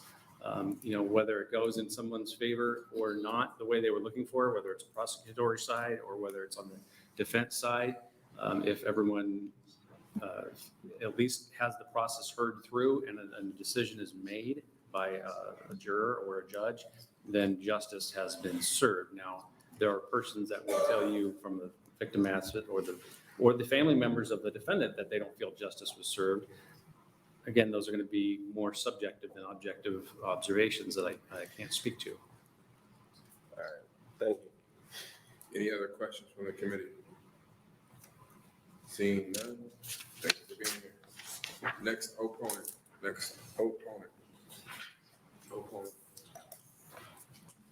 See anybody testify in neutral capacity? Seeing none, you are ready to close. We have 4 letters, 2 in support and 2 in opposition. Senator Day to close on 127. Thank you for your time this afternoon. I appreciate all of the testimony, and I apologize. I had to go introduce a bill in another committee, so I didn't get to hear all of it, but I was briefed a little bit on what was said. I just wanted to mention this bill came to me this past year when I attended an event that the Omaha Public Library had put on, and we had the ability to hear author and civil rights attorney Brian Stevenson speak. And I had the opportunity to meet Shakur Abdullah, who some of you may know is a restorative justice activist here in Nebraska after being convicted at 17 and then sentenced to death, was subsequently released. For me, I have followed Mr. Stevenson for many years, and the work that he does is really incredible. And I think for me, one of the most profound things that he has ever said is that he believes that we are all more than the worst thing that we have ever done.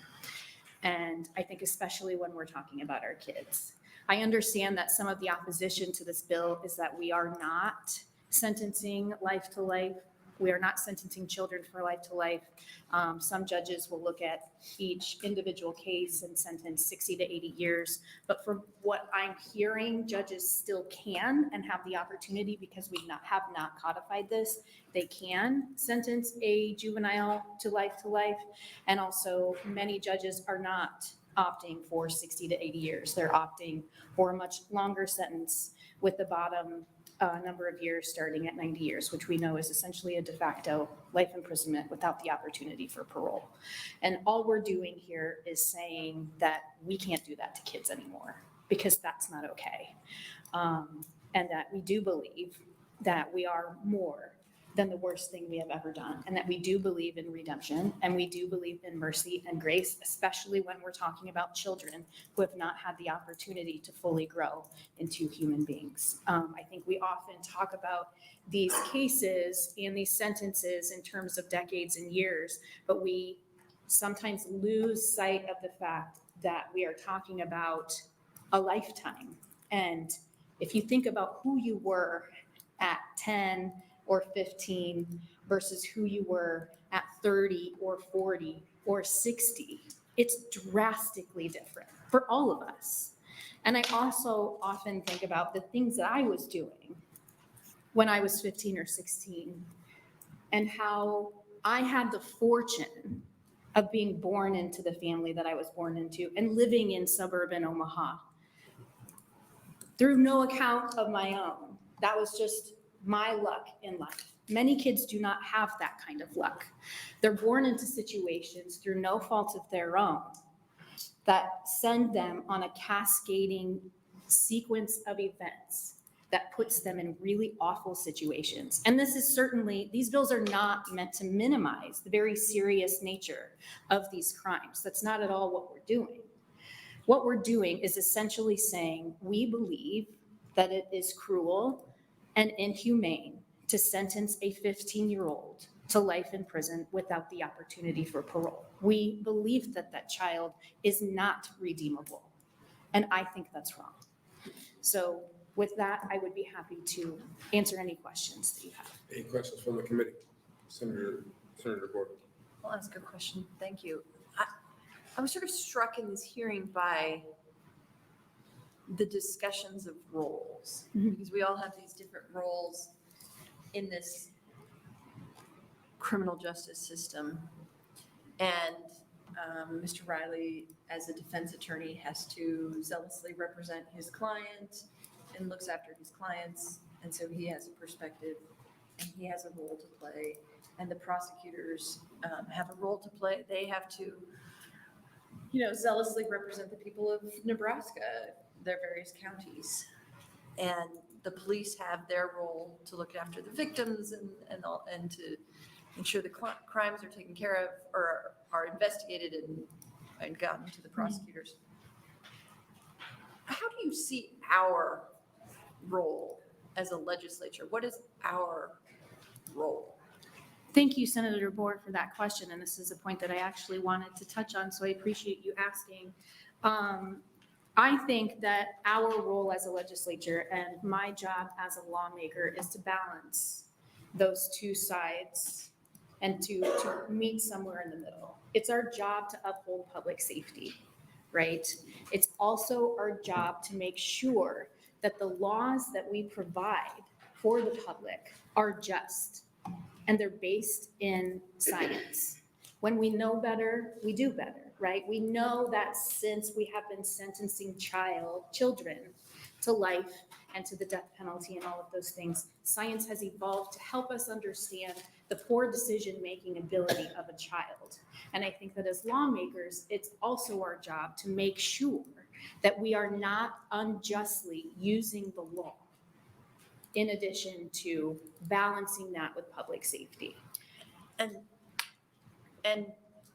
I think that's a really good way of saying that we have to look at the public policy implications and the balancing of all the various interests. And that what we do, and what I think you are attempting to do in this bill, is to set a window, right? We heard that the judge has the discretion to choose within a window. Correct. But then maybe it's our responsibility as a legislature, and it always has been, to set where that window is supposed to be. Correct. And that's what you're trying to do here, not take away the judge's discretion, but to give them that discretion, but also to not fail to do our own job. Absolutely, right? Because we have to balance both sides of that discussion. And we are giving them a window. We still do allow of judicial discretion. We allow prosecutors the opportunities here that they need to have to provide punitive measures for very serious crimes. This ultimately still is up to prosecutors in cooperation with judges and defense attorneys and also the parole board. We're not leaving the parole board out of the discussion here. This isn't a mandatory parole. You're not automatically up for parole after you meet the minimum sentence. It's still up to the discretion of the parole board of whether or not that person should be eligible. And yes, it is our job to set what that window is in a fair and just way to balance both of those sides. Thank you. Any other questions from the committee? Seeing none, thank you for being here. Thank you. And that'll close the hearing on LB 127. We will open the hearing on LB 620, Senator McDonnell. Thank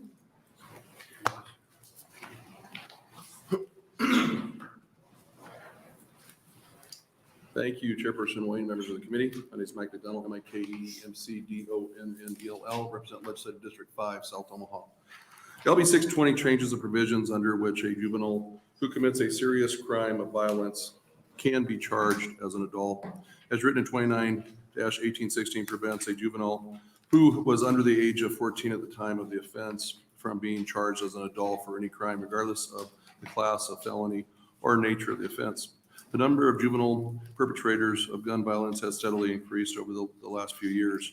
Even more concerning is the age at which these juvenile perpetrators are committing violent offenses has decreased. In the last 6 months in Douglas County alone, 4 juveniles under the age of 14 were charged with first-degree murder, and 2 were charged with accessory to first-degree murder, all of which would only be charged as juveniles due to the current legislation, regardless of their amenability to juvenile court services, their past criminal history, or the circumstances of the offense.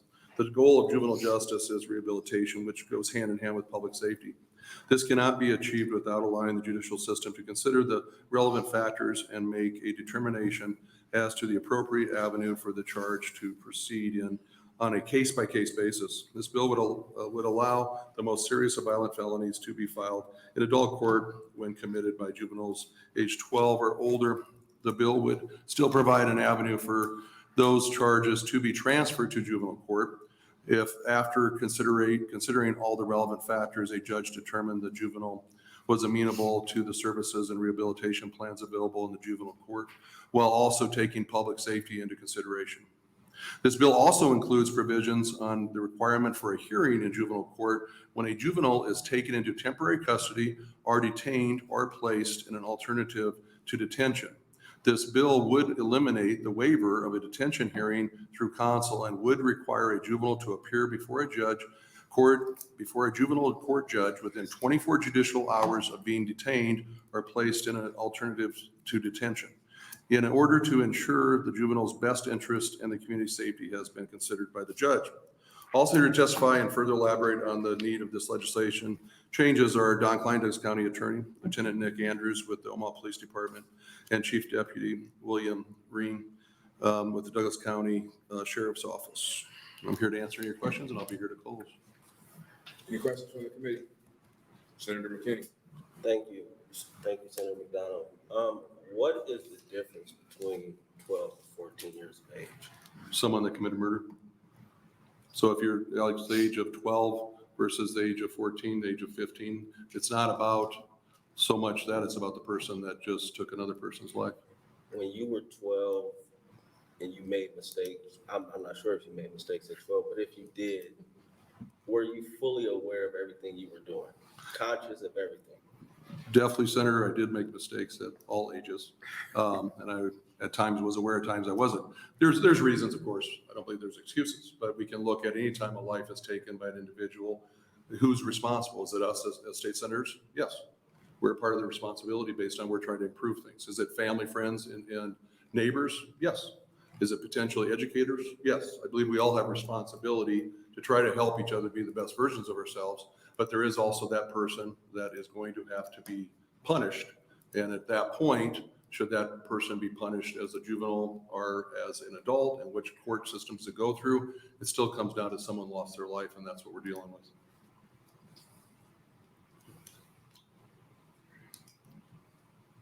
I lost the question I was thinking about.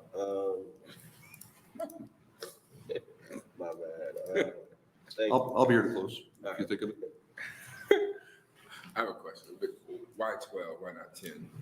Well, and based on just recently, it's that people younger than 14 are committing murder. Thank you. Senator, I remember. You mentioned an increase in this in like the last 6 months or a year. And I grew up in North Omaha. And when I was a kid, this happened every once in a while. So I'm curious, is it the view of yourself and probably law enforcement, was last year anomaly, or is this something that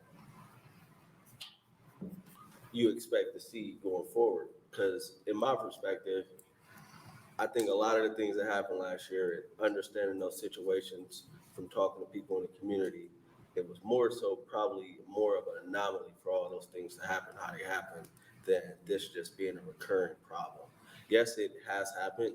It probably will happen again in the future, but it's not like it's something, a big increase in 12-year-olds killing people or something like that. I think we'd all agree, of course, one is too many. I will try to get you the statistics going back the last 10 years. I don't know that, but I think we'd all agree one is too many. All right, thank you. Senator DeBoer. Senator McDonnell, I'm interested in the question that Senator Wayne asked about why not 10, why not 8, why not whatever. What is the policy reason for having a bottom, that 12, 14, 10? What's the reasoning for where we set that number? Why do we have that number at all?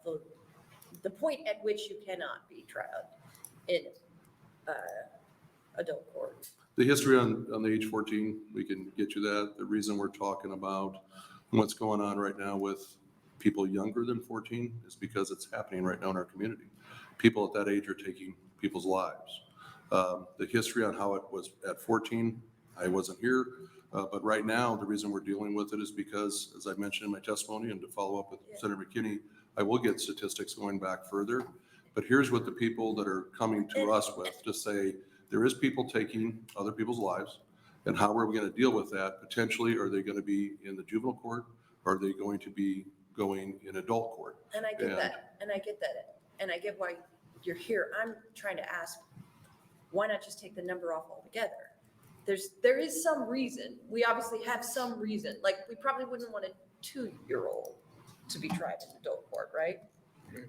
How many 2 years old that committed murder? I mean, I'm saying, like, at some point, a 5-year-old, maybe a 5-year-old accidentally did, right? Like, there's probably some point, there's some reason to have that low number, I would suggest. I understand your question. And so I think we should sort of be clear about what that point is when we're thinking about how to change that number. Because if we don't know why we have that number in the first place, we probably ought to be careful about why we're changing it. And I think the people that are here to testify possibly can talk to you about the history of age 14 that's current. And then potentially why we're here today. Yeah, because I think we would want to know why we have the number where it is, to know what the repercussions are, because the juvenile justice system, my understanding is it's a rehabilitative system rather than a punitive system, which would probably affect that number. All right, thank you. Any other questions?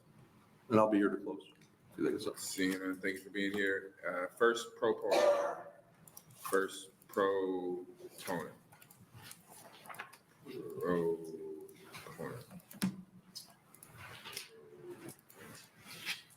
Good afternoon again. Welcome back. My name is Don Klein, K-L-E-I-N-E. I'm a Douglas County attorney, and I'm also a representative of the Nebraska County Attorney Association. And I don't like to be here talking about 13-year-olds committing first-degree murders. I know Mr. Riley wouldn't either. We get handed these cases that happen in the community, and we have to figure out what to do with them. And I think maybe the reason the age is where it is because no one, no matter where they live, likes to think that we would be here talking about a 13-year-old committing a first-degree murder. We have several charged now. And so we have to make sure that we can adjust to the law so that it fits what the discretion of the county attorney is and the judge is, and within the system of being able to file that case. And for the kinds of, this isn't just a situation, and then I'll talk a little bit factually without saying names or anything, of some young person just shooting in the air and hitting somebody. We have one case, 2 cases of 13-year-olds right now. One's a beat up from a gang perspective where the 13-year-old shoots another one, kills him. And the other one's one of the more pre-planned, premeditated first-degree murders that I've seen. And it's a 13-year-old who has a gun, make sure that the person he's seeking out has a relative that he knows isn't going to be home that day, steals a car, a colleague, set things up to stage where they can get to the house of the intended victim. The 13-year-old goes into the house of the intended victim with a mask on, asks the mother of the victim where that person is. She tells him he's not home. He starts to look around the house. The intended victim comes upstairs, and in front of his mother with a mask on, he shoots that other person 7 times in the face and then runs out of the house. Unimaginable, right? I mean, it really is. But okay, then, Mr. Klein, what are you going to do with this case?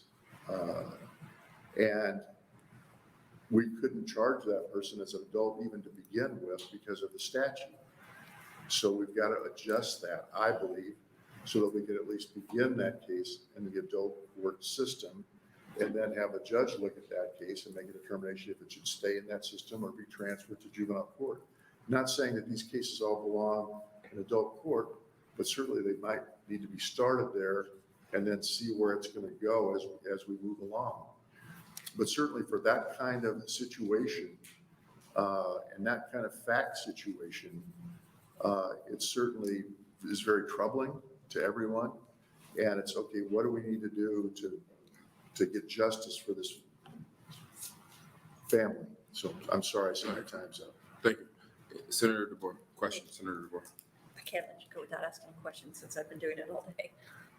That is an unimaginable horror at any age. Like, that's Absolutely. just unimaginable horror. So, yeah, I can't imagine what you have to, and everyone has to deal with that.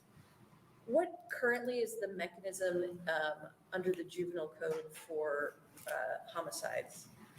Well, it's no different than any other case. Well, what happens in juvenile court is we charge somebody as a delinquent, which is what the juvenile court charge would be, a delinquency. They're not punishable by going to the penitentiary, going to jail, anything. The mantra in juvenile court is what it should be. What's in the best interest of this child? All right. And the jurisdiction of the juvenile court only goes till that person's 19.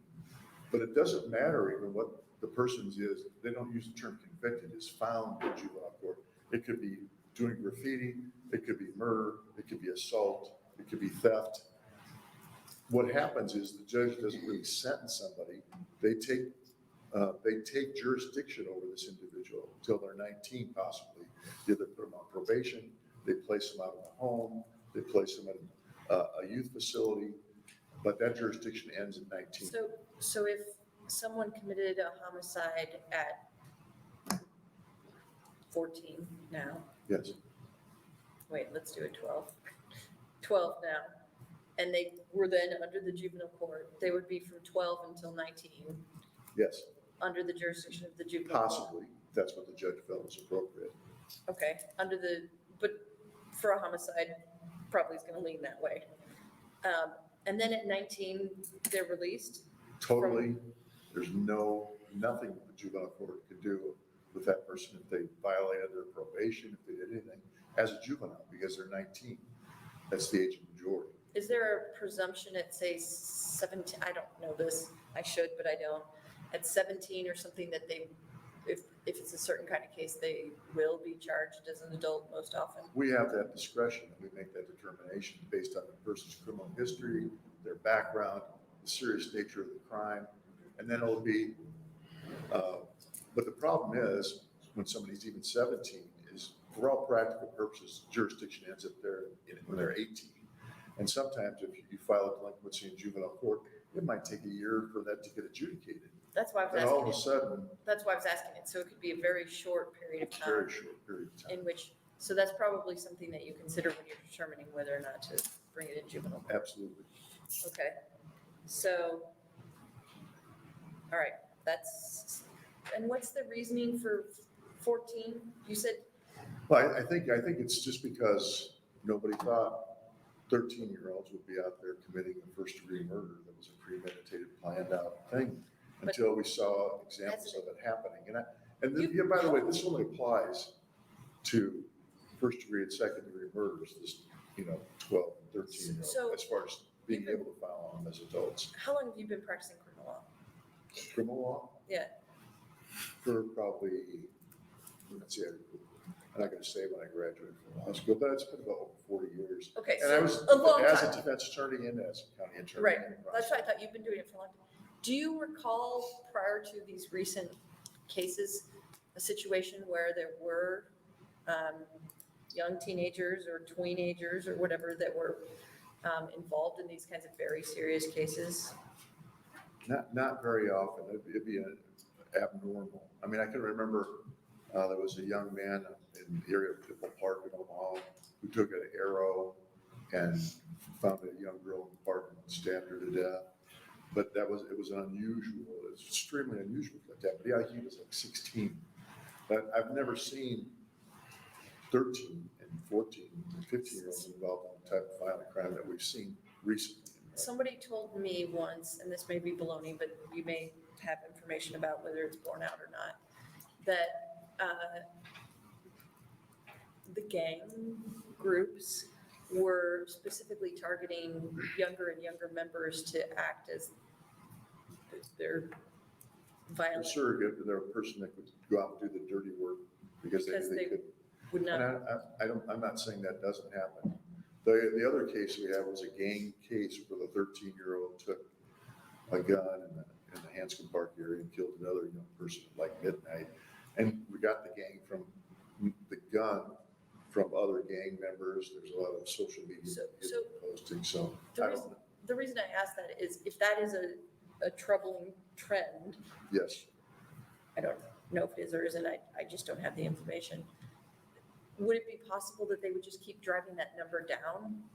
Like, so if we put this number at 12, are they gonna put a 10-year-old?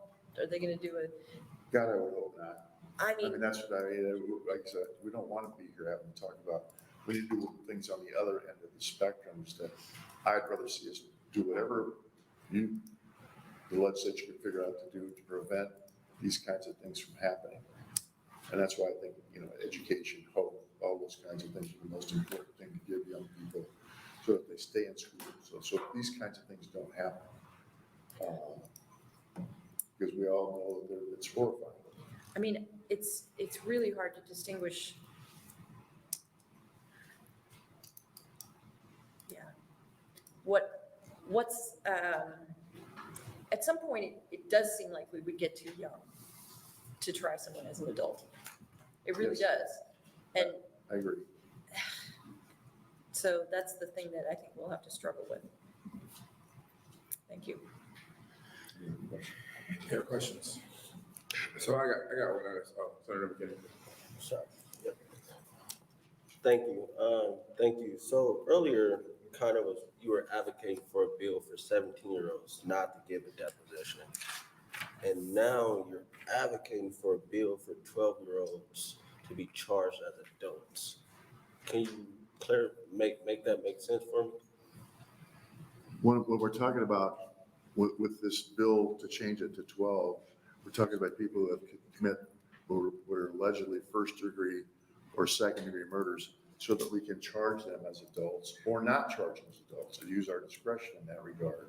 And then a judge again will oversee that if we do decide to charge them as adult and can transfer that to juvenile court anyway. But I think with the serious nature of these kinds of acts, that we need to have the ability to potentially charge them as adults. But you mentioned, and I would agree, it is abnormal for that increase like we had last year to happen. So wouldn't it be, I would think we should really evaluate it in totality to see, was that an anomaly or was that a full, not even a trend, something that's just gonna continue to just happen? And my other question is, will your office ever choose to charge a 13-year-old in juvenile court? Sure, we just charged a 14-year-old in juvenile court on a homicide case just a few months ago. Has So your, we've done that before. has your office ever declined to charge on these offenses in adult court? I don't know what you mean by, oh, sure, if we determined that we weren't gonna file him as an adult, sure. This was a 14-year-old, so we could have charged him in adult court at that time. And then my last thing is, you said county attorneys or your office supports preventative measures. But since I've been here, the county attorneys have basically opposed every preventative measure that I've seen that was meaningful that came before this body. And I don't recall that you guys went in front of the Urban Affairs Committee last year to support LB 1024, which would provide economic recovery, or even this year, economic recovery in either the Urban Affairs Committee or the Appropriations Committee. I'm not sure if you guys support taking away the ban of individuals with felonies that are on SNAP. Those are preventative measures that could improve the environment of the community. So outside of just coming in here advocating for penalties to prosecute kids pretty much as adults, or to say no.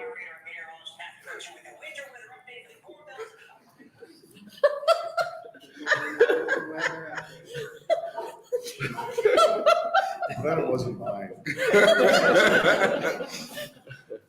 But, or, just coming in here saying no to, bills to try to change the system or those things. I think if you guys are truly about preventative things, you shouldn't just be showing up in the Judiciary Committee. You should be going to other committees, advocating for bills that would change the life outcomes of these kids. And I know you might say this is out of my job or out of our scope. No, I wouldn't say that. But some people do, and maybe you won't. But I would implore you and the county attorneys, your philosophy cannot just be no, no, no, no, no. The sky is gonna fall. You guys should be coming out to the legislature, advocating not just against bills that might change the system or advocating for bills that further prosecutes people and kids. You should be advocating for legislation that changes life outcomes. So hopefully next year or sometime down the line, we'll start seeing county attorneys supporting bills that are directed towards prevention a lot more. Well, I respectfully disagree, because if you came to saw what our office does, you would see the kind of prevention work we do. We have 16 lawyers that are in place in the juvenile court system to help young people. We work very hard to keep kids in school. We have all kinds of programs that we work with the superintendents. We also have a drug court, a veterans treatment court, a young adult court, a diversion program, a mental health diversion, where we keep about 350 people out of the system by helping them with addiction issues or whatever problems they might have, so that they don't get convicted of crimes. So there's a lot of prevention work that we do, and that we are here been to the legislature asking for more funding for our problem-solving courts, for more help regarding our truancy programs, to keep kids in school. So See, that's my issue though. It's just about courts and your programs. I'm talking about things outside of your purview that will prevent these kids from ending up in these situations in which I think you guys should be supporting. That's my issue. Well, and we do, so. Yeah, okay. Okay, so I have a question. It's not really fair to ask you for the whole county attorney association, because my understanding, if a couple county attorneys object to it, the whole association kind of takes a negative or a no. But would you be open to charging in juvenile court 12 to 14-year-olds with the option of transferring up? I don't know what you mean. Transferring up to adult court? Yeah. No, I still think the best way to handle these cases is to start in adult court. The adult court still has all the services available to them that the juvenile court does also. And they're going to hear the testimony about the case if we do decide to file in adult court, and they can transfer it there. Well, the reason I'm thinking, we're having a dialogue, and again, I don't know what parameters the motion was passed or not passed in associations to testify, but so if you hear me out, right now we are in district court. We file a motion to transfer the state is on, the burden's on the state to keep it in district court, which is not the hard burden to meet, but nevertheless, is there.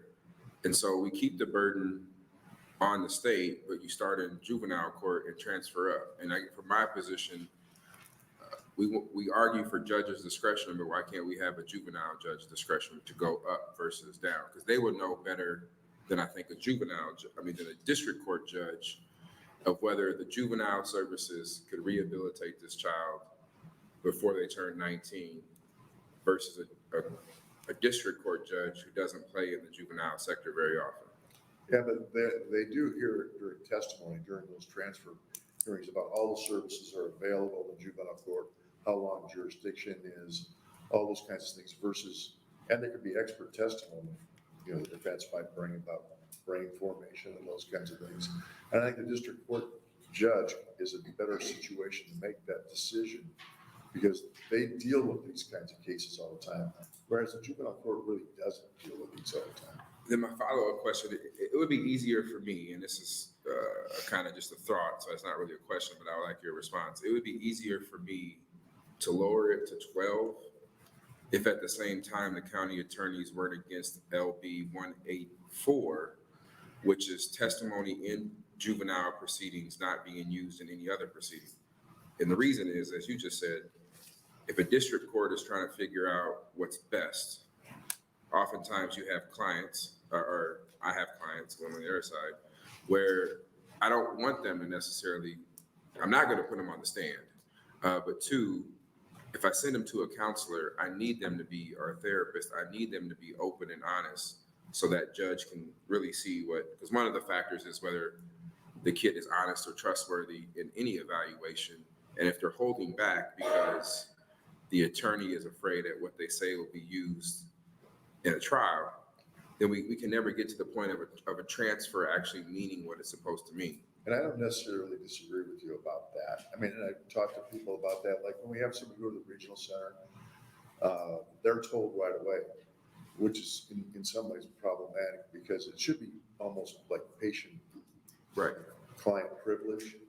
But they're told right away, anything you say, we can hand that over to law enforcement and they can use it against you, which makes them tentative about what they say. So I'm open to discussion about that possibility. I will tell you, for me, I understand in one of the cases, I'm very familiar with, because I represented the father in a civil proceeding, just to be transparent. I understand the dynamic you guys are facing, and particularly Omaha. But if I can't have a fair transfer hearing, it's hard for me to sign off on. So I'm just putting that out there to take back to the association. I'd like to talk about you with that, about that issue, about being able to be forthright with an expert or a therapist or a doctor and not have that testimony be used against the individual in a trial. If that gets worked out, I think you might have a pathway here, for at least in my book. But again, for me, the big issue is, and you know how it works. You file the motion, you're supposed to have a hearing in 10 days. Nobody ever does because we ain't got discovery yet even exchanged. And so you're sending a kid to a therapist to get a psychologist evaluation. And the first thing they do say is, look, this isn't protected. Then you got a 14-year-old kid calling me back saying, should I tell him everything? And there's cases that I say no, and there's cases where I say yes, tell him everything because I think it'll help you. But that's my issue with this whole dynamic. So I'm just putting that out there. All right. Senator DeBoer. Thank you. Something you said brought this up for me. Why did you not charge that specific 14-year-old in adult court? Why did you charge that? You mentioned a 14-year-old. Well, because of the facts and circumstances of that case, and it appeared there were circumstances that made this case appear that it should be in juvenile court. I've had a situation where I think it was a 14 or 15-year-old girl who shot her father as he laid in bed, and I sent that immediately to juvenile court. There was a history of some issues between dad and daughter. So we look at all the facts and circumstances, the background. Is it about generally for you, is it about the crime or law violation, however you want to describe it? Or is it about the individual's mental capacity? Like, maturity, I guess, or what is it that? A little bit of all that, because the act itself can take, say, a dynamic of, well, this is a juvenile acting as a juvenile. This wasn't some premeditated, pre-planned, it was somebody who kind of lost it all of a sudden and did something rashly. And maybe that's where this belongs. And we look at that person's background, they don't have a history, they're not in a gang, whatever. Do you know what other states, what that break is? Are they at 14, 12, 10, 27? Yeah, I didn't look, I didn't do any research on what age. Okay, I just thought maybe you happened to know it. Okay, I don't know. thank you. Sure. So last question, not question, I guess more to take back. I see some other county attorneys here to have a conversation with your association is for the 10 to 12-year-old range, maybe it's still a class 1 or what a class A, whatever they call it now. But what if the sentencing structure was different for that 10 to 12-year-old or 12 to 14-year-old? So so I'm combining bills here, but I'm just saying, so what if that 12-year-old can't get 80 to life, but a 40 to life or 40 to what? I'm just throwing out a hypothetical.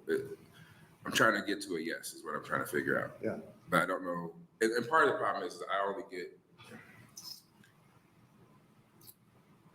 be transparent. I only get no's all the time to what Senator McKinney's kind of point was. But I think if I talk to you individually or Mr. Condon individually in Lancaster, I think we get moving, but when we get out farther, it's like no, no, no. And so I'm just trying to figure out how do we solve this? Because it seems like it's an Omaha problem. I understand that, but I'll be happy anytime to visit with you about it.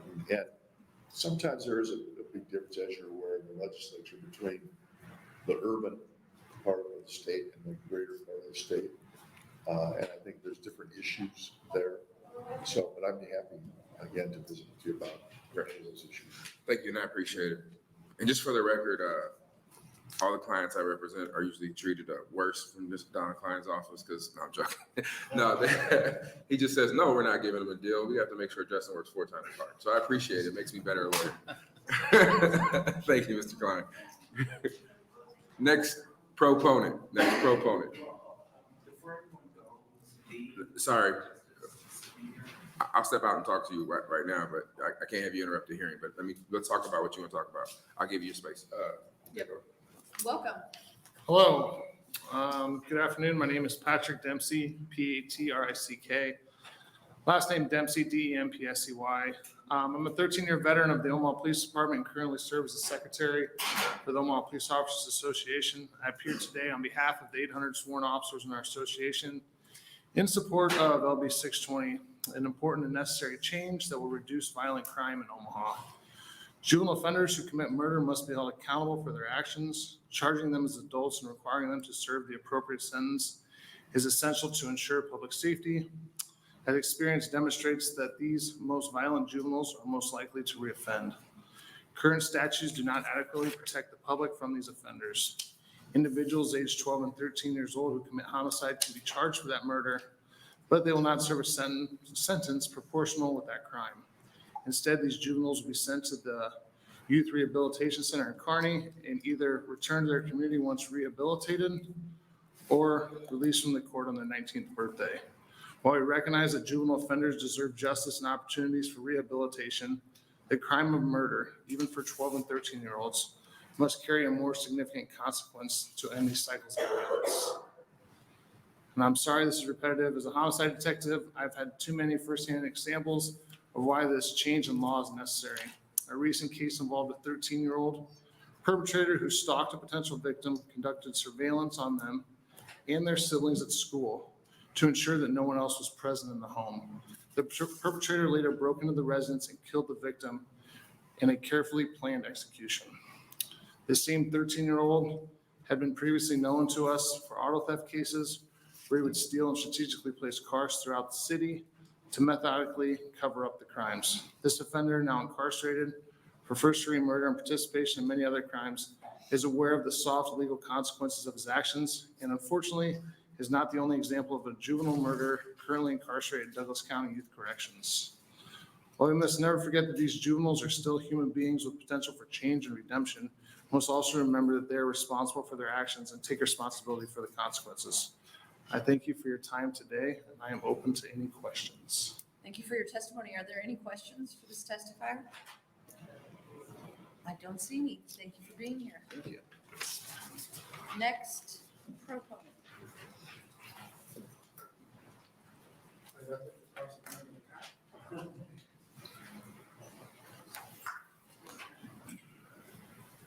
Welcome.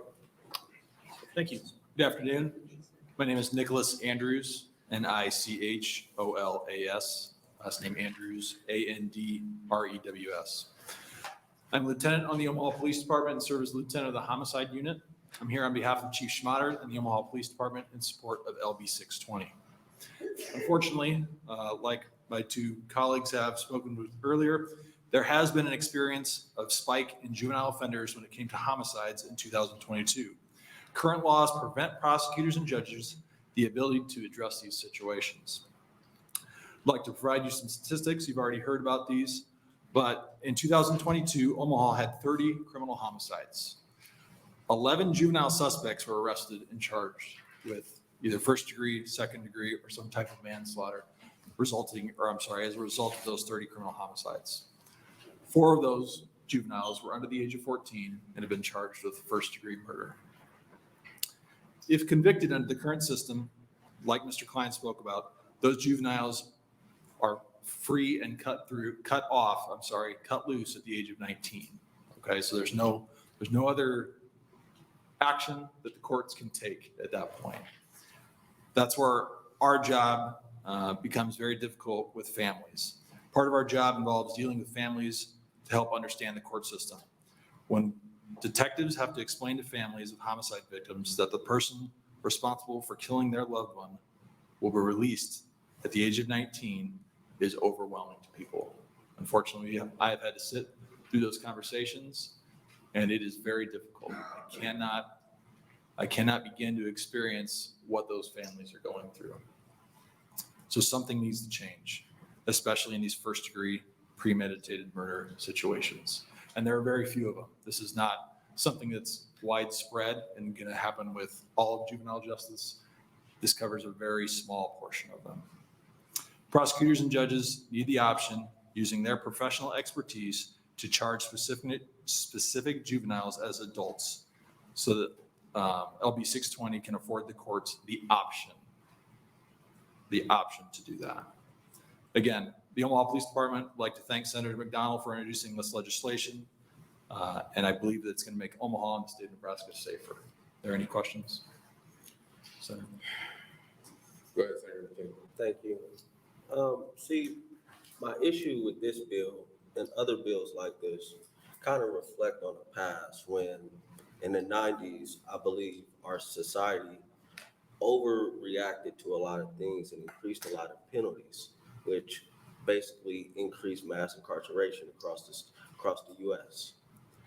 And what frustrates me is that there's always a willingness to lock kids up that look like me, that offend, but there's not a lot of willingness to give those kids a second chance. And my problem is that, is this an overreaction to a spike, or is this a reality? Because I think it was just an anomaly and a spike, and I'm fully aware of the situations that these kids was in, because I am. So why not wait?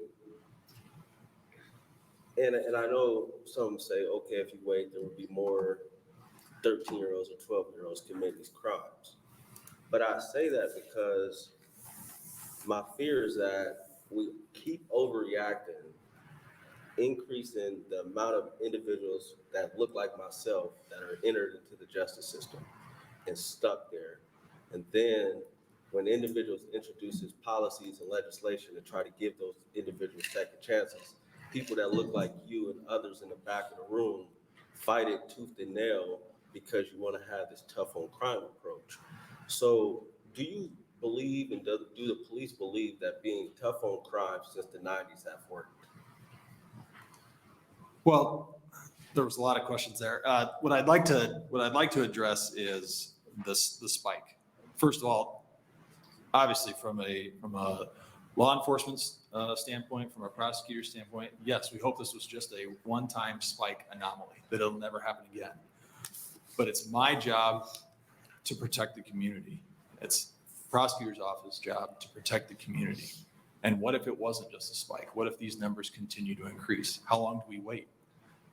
We have to ask those, we have to have those hard conversations with family members and say, well, I'm sorry, we waited another year. We can't do anything. This juvenile is going to be released at the age of 19. I can't do that. I can't go to another family and have that conversation. But I think we need to make change now. So that was one of your questions. The second question is tough on crime. I think there has been a swing in the pendulum. I don't think that it is like the 90s anymore when it comes to tough on crime. I think it's a lot. I think things have been moderated from those days of sentencing. And we obviously had testimony earlier talking about that when it was talking about mandatory minimums and life in prison sentences. So the conversations are being had. It's my job again as a lieutenant of the homicide unit and a police officer to protect the community. And we're going to use all the tools that we can to protect the community.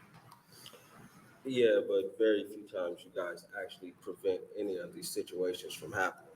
But you're saying make change now. Okay, we make the change now, and we find out it disproportionately affects individuals that look like me, and we over-incarcerate these individuals. You guys will not be willing to come down here to make the changes to address that problem, and that is my issue. And then you say it's not the 90s, and this is just clearly like deja vu of the 90s, or however I want to say it, but this reflects back on the 90s to me, where people were going around saying individuals in minority communities were super predators and we should lock them all up and throw them all away, 3 strikes laws, they can't be redeemed, and all those type of things. And this hits at that. And that is my biggest fundamental problem, is that you guys want this now, and when we realize that it's not working and it disproportionately affects people, you guys will not stand up and say we were wrong and try to change those laws. And that's the problem. I guess what I'd like to say to that is this is only dealing with right now 4 individuals in Omaha's jurisdiction. This is not a wide sweeping, we want to start charging every single juvenile as an adult. This only deals with 4 specific individuals. And you want me to trust that you guys won't start charging more? Come on. Let's be honest here. Again, I deal with the families and I'm trying to protect my community. I deal with the families too, on both sides. Thank you. So here's my dilemma, right? And I'm gonna ask questions as I get through here. And this is unfair to you because you probably don't know the answer, but this is the information that I think we should be figuring out if we're making decisions. And I'm gonna give you the background on it. When it comes to tax incentives, we look at what other states are doing. We look at the data. We look at evidence to make a decision. When it comes to water quality and moving water in and out of trust funds, we look at what's going on. But here, we just see an uptick. And so my question to you, has anybody studied why there's been an uptick in the last 2 years of youth committing these crimes? No. Have we tried other different methods of deterrence on as it relates to juveniles committing these crimes? There are there's lots of programs out there within the police department and the county attorney's office, like Mr. Klein spoke about, the different types of courts. I know there's There's programs that are captain of the gang units and special operations units go out and try and do preventative home visits and stuff like that to try and prevent this stuff. So yes, there are programs out there. And isn't it true that many of the 12, 13, maybe not the 12, I'm thinking of that case, but many of the 12, 13, and 14-year-olds, many of them are already in the juvenile system, and or can be an answer. I could say true or false, and you can say or, but I'm not doing that. I'm just saying, isn't it kind of true that the majority of them were already in the system? Many of them had trackers, and some of them removed their trackers to commit these horrific crimes. That'd be fair to say, yes. So there's nothing saying that even if they get out on a bond like an adult, or they have pre-sentence services, like many people are out on ROIs, or even if they do those things and they have a tracker as an adult court, there's nothing that says that deteriorated or prevented any of these things, correct? I mean, didn't stop them. And those are the same services that are offered in adult court. Those are the same services that are offered in adult court, but I don't think many of our first degree and second degree murderers are getting out on bond in pretrial situations. Well, no. But before they committed their crimes, many of them low-level robberies or auto theft, which many people in adult court get out on. Yes. So that wouldn't have prevented these same individuals That's being in correct. adult Yes. court, right? So there are some services, but one of the problems when you do a motion to transfer is there are many services, and I hate this question, I meant to bring a bill on it, that says, do they have pretrial services, et cetera, and that's a factor in the motion to transfer. Outside of Douglas County and partially Lancaster County and partially Sarpy County, many of those pre-services for a motion to transfer aren't even qualified because the county doesn't even have those programs. So outside of the big three, that's always a negative on a motion to transfer. If I bring an amendment, will OPD and the county attorney support eliminating that negative or treat it as a presumptive? Had they would be services, they would be a positive thing. So you don't have to answer that because you're not the county attorney. I'm just putting it on the record because there's plenty of county attorneys here who we're gonna have this conversation about. But the question is an adult court equipped to handle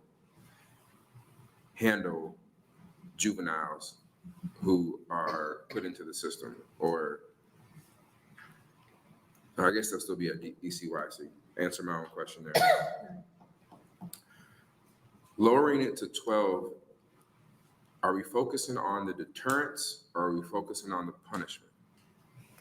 Because it seems like we have no evidence on a deterrence factor, so we're just focusing on the punishment side. That's fair to say. I think the lowering it to 12 is a example of the situation that Omaha has experienced in 2022. That's what I can testify to, is obviously a member of the Omaha Police Department. We haven't seen any cases lower than those ages. So thank you. Well, never mind. I need a county attorney to answer that question. Go ahead. Thank you. Any other questions? Seeing none, thank you for being here. Thank you.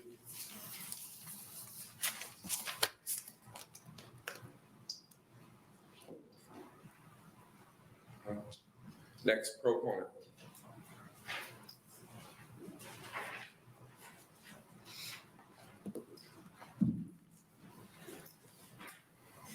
Good afternoon, Chair Wayne. Thank you, Commissioner. Members of the Legislature Committee. My name is William Wrin, Williamri, and I'm the Chief Deputy of Administration for the Douglas County Sheriff's Office. I'm here on behalf of Sheriff Hansen and the Douglas County Sheriff's Office as a proponent of LB 620. We have submitted both online and here with regard to our comments. I'll just try and, it's pretty easy, and I'm sure it's very frustrating for some of the bodies and persons that are advancing bills to get away from testimony that is not a bandwagon effect. It certainly can be frustrating on both sides of the equation. So we try and offer as fresh a perspective at the Sheriff's Office as we can with regard to our reasonings for being a proponent of something. With regard to Senator Blood had asked me a question here some weeks ago when I was here about what is the Sheriff's Office doing with regard to getting involved in the juvenile program and juvenile advocacy.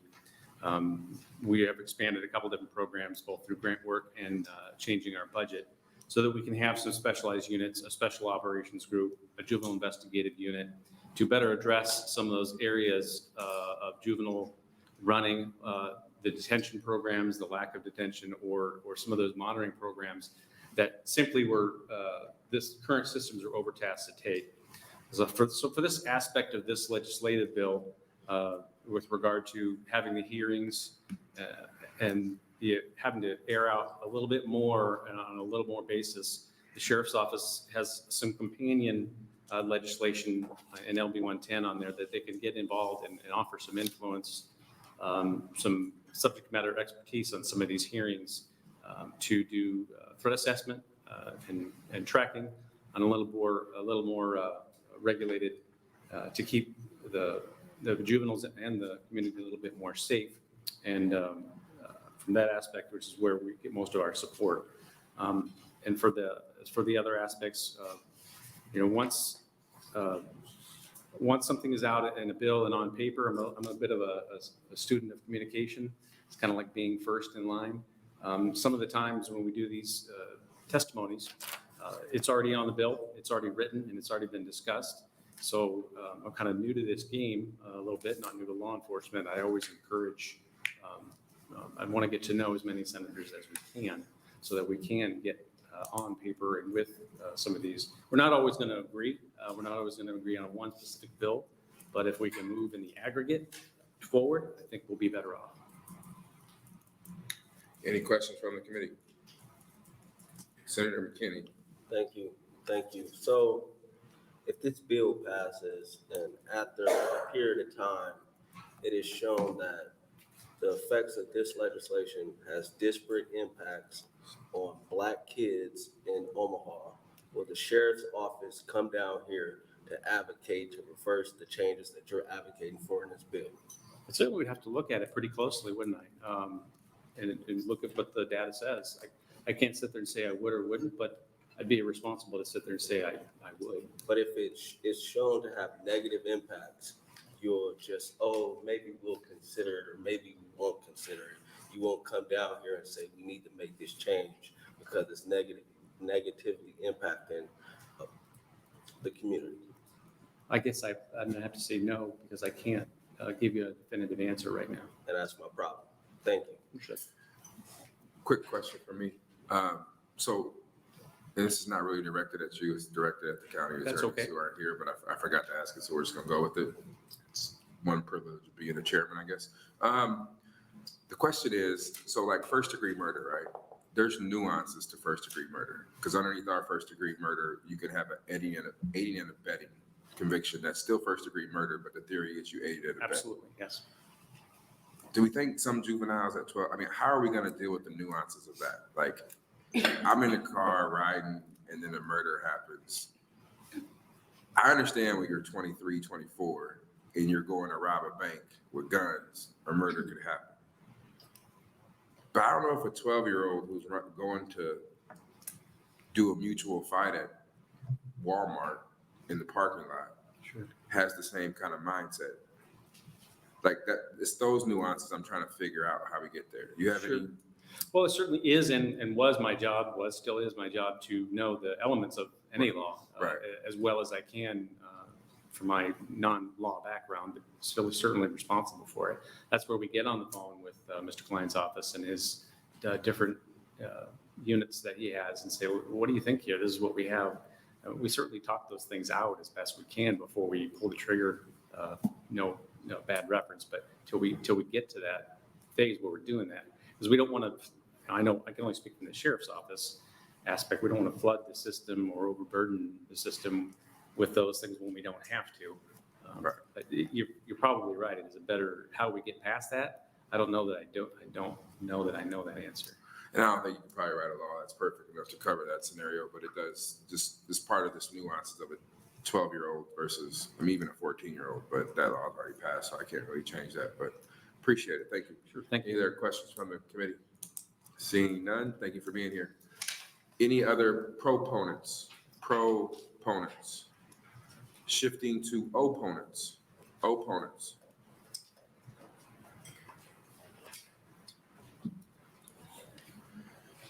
Welcome back. Good afternoon, Chairman Wayne, members of the committee. My name is Juliet Summers, Juliet Summers. I'm the Executive Director of Voices for Children in Nebraska, and we oppose LB 620. All children, even when they've committed a serious crime, deserve the opportunity to grow and change. Today is really, the Judiciary Committee is asking that question of when and how do we let kids be kids when they come in contact with our justice system in a couple of different ways. And I hear this committee and all of us wrestling with that question today. We believe the criminal justice system is no place for kids. And even those who've committed grave offenses deserve the chance to access rehabilitative services and supervision that will allow them to grow into healthy adults. So there's been some questions about the history and why we've set 14 as our minimum.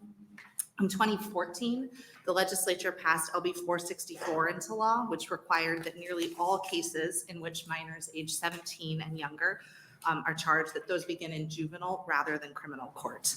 There absolutely were discussions at the time of the hypothetical or real 13-year-old murderer, and the legislature settled on 14 as an appropriate age to set that boundary. The bill was based on years of research showing that charging minors as adults does not reduce violence or other antisocial behavior. It does not make communities safer. It is more likely to encourage it. Exposing minors to criminal charges and incarceration leads to increased recidivism, increased risk of prison rape, suicide, and other dangers, and it infringes on parental rights and responsibilities to hold youth accountable and support their development into law-abiding citizens.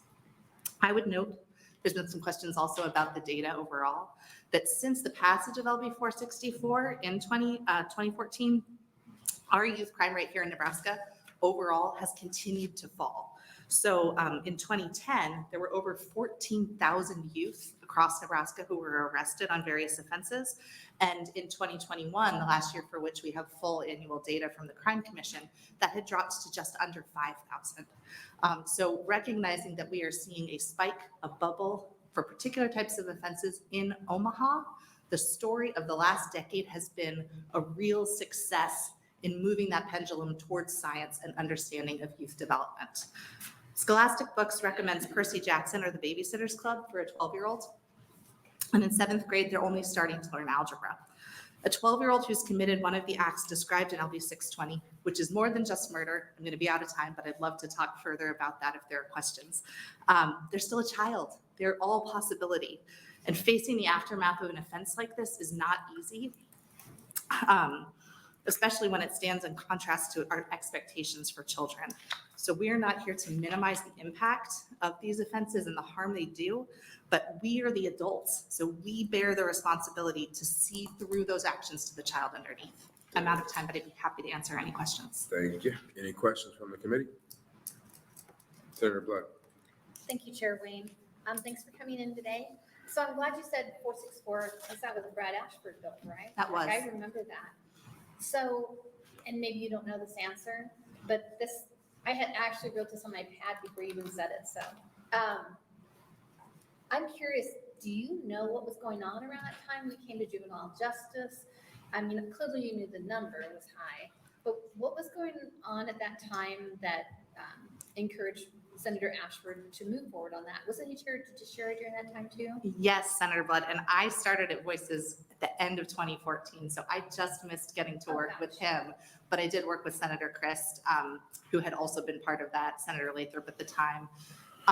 Broadly speaking, both nationally and in Nebraska, over the late 2000s to 2010s, there was this better understanding of youth development, brain development, brain imaging that showed what the prefrontal cortex is doing in those adolescent years, and applying that science, that scientific understanding of youth development to our justice systems. And the United States Supreme Court was a big part of that in holdings around the death penalty, life without parole, et cetera. So simultaneously, the Nebraska Legislature was being asked to consider the question of life without parole for the first time. It was the same group of senators working on it in this committee. We're really grappling with what all we had learned since the 90s about children and about children who commit crime, and how much of it is can be prevented through strengths-based programming, through upstream prevention, and also how the vast majority of kids, 95% of kids who commit a criminal offense in their teenage years, if we did absolutely nothing, they would just age out of crime. They would just age out of it because that's how the teenage brain is and that's how teenagers are. So again, that's not to minimize the gravity of the possible offenses we're talking about here and the harm that is committed. It's to say that we also have to look at the individual and consider their culpability, their ability to really reason and understand the consequences of their actions. Thank you. Yeah, thank you. Any questions from the committee? Do you know what jurisdictions a juvenile can waive Miranda? See, I don't, I Spike, so he has time to Google it before he comes up. In what jurisdiction a juvenile can waive Miranda? Yeah. So there's been some bills on this too, and how we want to protect that. My understanding is at any age, we allow them to, if the court will later find that it was knowingly, intelligently, voluntarily done. And there are certain questions that the court asks in that when it's applied to minors. So we won't let a 12-year-old vote. We won't let a 12-year-old enter into a contract, but they can waive a right whether to incriminate themselves. That's right. Interesting. Senator DeBoer. You have a lot of data always, and I appreciate that about you. You may have said this and I didn't hear it. Do you know what other states' ages are for that break between, did you say it already? I did not. Okay, I was good. going to let Spike do something, but he's got a whole printout for you of all the states and what their age is for transfer or bind over, but the average is 14. Most states are 14 or higher. There are a handful of states that are lower. This would be moving in a backwards direction. Okay, I will wait for Spike so he gets to do something. Any other questions? Seeing none, thank you for being here. Thank you so much. Next opponent. Good afternoon, members of the committee. My name is Spike Eichel, S-P-I-K-E. Last name is E-I-C-K-H-O-L-T. I'm appearing on behalf of the ACLU of Nebraska and the Nebraska Criminal Defense Attorneys Association in opposition to the bill. You've got my statement. You're also getting a handout that Ms. Summers just referenced earlier. I'll talk about that in a bit. We've talked, the proponents and the introducer talked about murders, but if you look at page 2, lines 7 through 9, this bill does much more than that. This exposes to criminal prosecution children age 12 or older for a whole series of felony offenses. Not just murder, not just homicide, all the way down to a 2A felony, which is a burglary, which is a serious felony theft, which is a whole other series of crimes, not necessarily violent crimes. That's one thing that I just want to make clear to the committee. What the bill does essentially is it just exposes a narrow, hopefully narrow group of children to adult criminal prosecution. It lowers the age.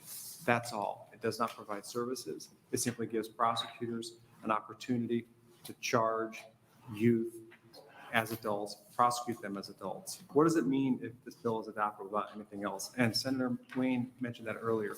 We don't have any affirmative protections for waiver of Miranda.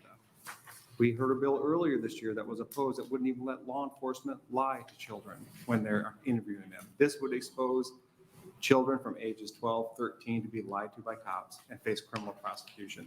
We heard a bill earlier today that would impact as well, and that is if a child is charged as an adult found guilty of a class 1A or a 1B felony, they can get 90 to life.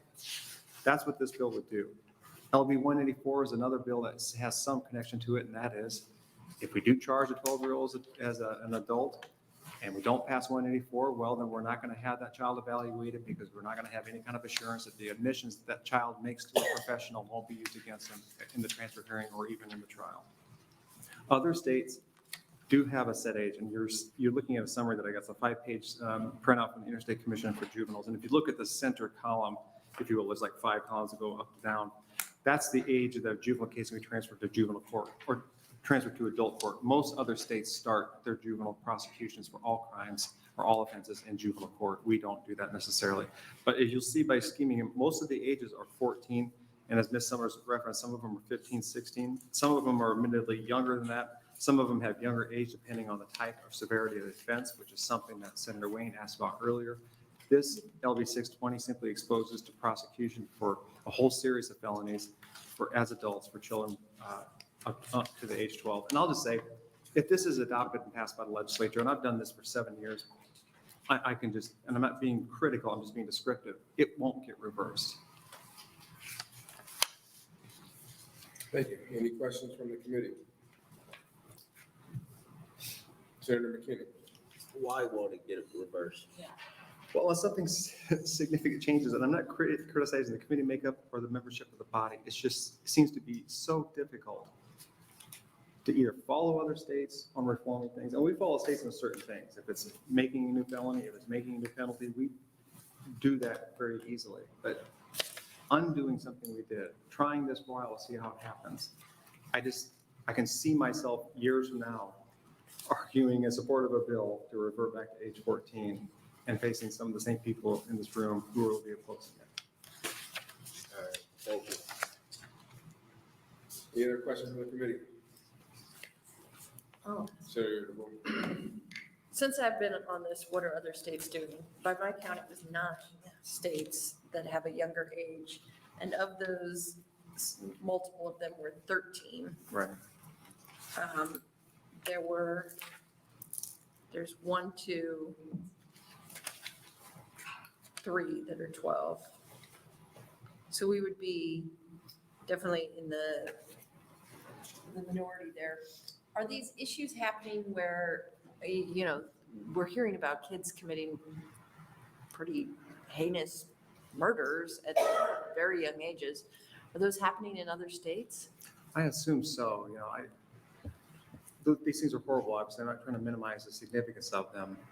They do get a lot of press, and I assume they have in other states. They also get press there too. How are they dealt with in other states? Well, you did mention that there are lower ages, and even though we remain opposed to the bill, what other states do, they do have some exception for that minimum age for more serious crimes. In other words, LB 620 does much more than murder. It does really any significant felony, or not even insignificant felony for that matter. It exposes that window of youth to adult prosecution. Admittedly, I don't know what other states are doing to address this. Ms. Summers explained that if you look statistically, if you look in the aggregate, we seem to be doing some things right in our juvenile system. Some of the reforms that we've made seem to be having an impact on lower recidivism, lower youth involvement. I think not this year, but last year, the state judiciary, the Chief Justice talked about that. And some of it is from probably what Senator Ashford started with LB 464 and some of the science and some of the reforms that he really led on, picked up by Senator Christ and then Pansy Brooks to sort of do what we've done. Okay, thank you. Senator Garcia. Just listening to all this, I'm just wondering then, for instance, with this young 13-year-old who very deliberately planned and executed this victim in front of his family member. And then the thought that the penalty for this individual is so light compared to the value of the life that he took. It just seems there needs to be an alternative remedy. And I'm sure that's what this is about. Right. And maybe definitely a 1-off or 2-off, or hopefully not the beginning of a trend. But it does seem that we need an alternative to aging out at 19 for something that's this serious. Right. Do you agree with that? I do. We've supported bills that have extended the age of jurisdiction for juvenile court beyond 19. And I think Senator McKinney or Senator Wayne, they did a bill actually last year or before that had it. And I can't remember if his bill actually targeted these types of serious felonies for those. That's one way to look at it. It would still allow to have youth be treated as children, but like you said, not just have a 5 or 6 year term of jurisdiction for a court, have something more meaningful. I mean, obviously, nothing's ever going to undo the horror that happened to the family, regardless of if the child is sentenced to life in prison or not. But it is insulting, it is upsetting to have a child age out years later. That's one way. I certainly support the idea of redemption and that kids grow up and make better decisions. This one's pretty horrid. It's up there, and I'm just struggling with the, if not this solution, what is a good solution? And anyway, thank you for your input. I mean, in fairness, there are cases where 14-year-olds are charged in juvenile court, but the family say that's the wrong charge too. So, right. I mean, that goes back and forth all the time. So,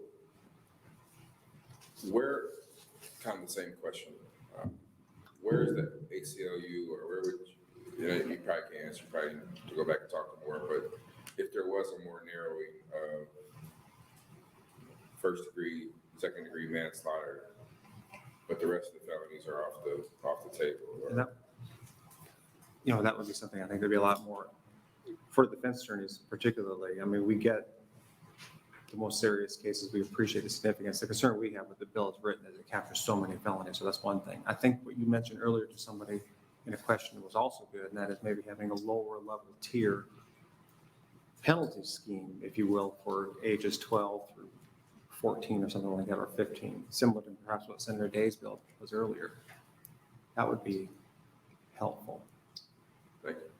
Any other questions on the committee? Seeing none, thank you for being here. Next, opponent.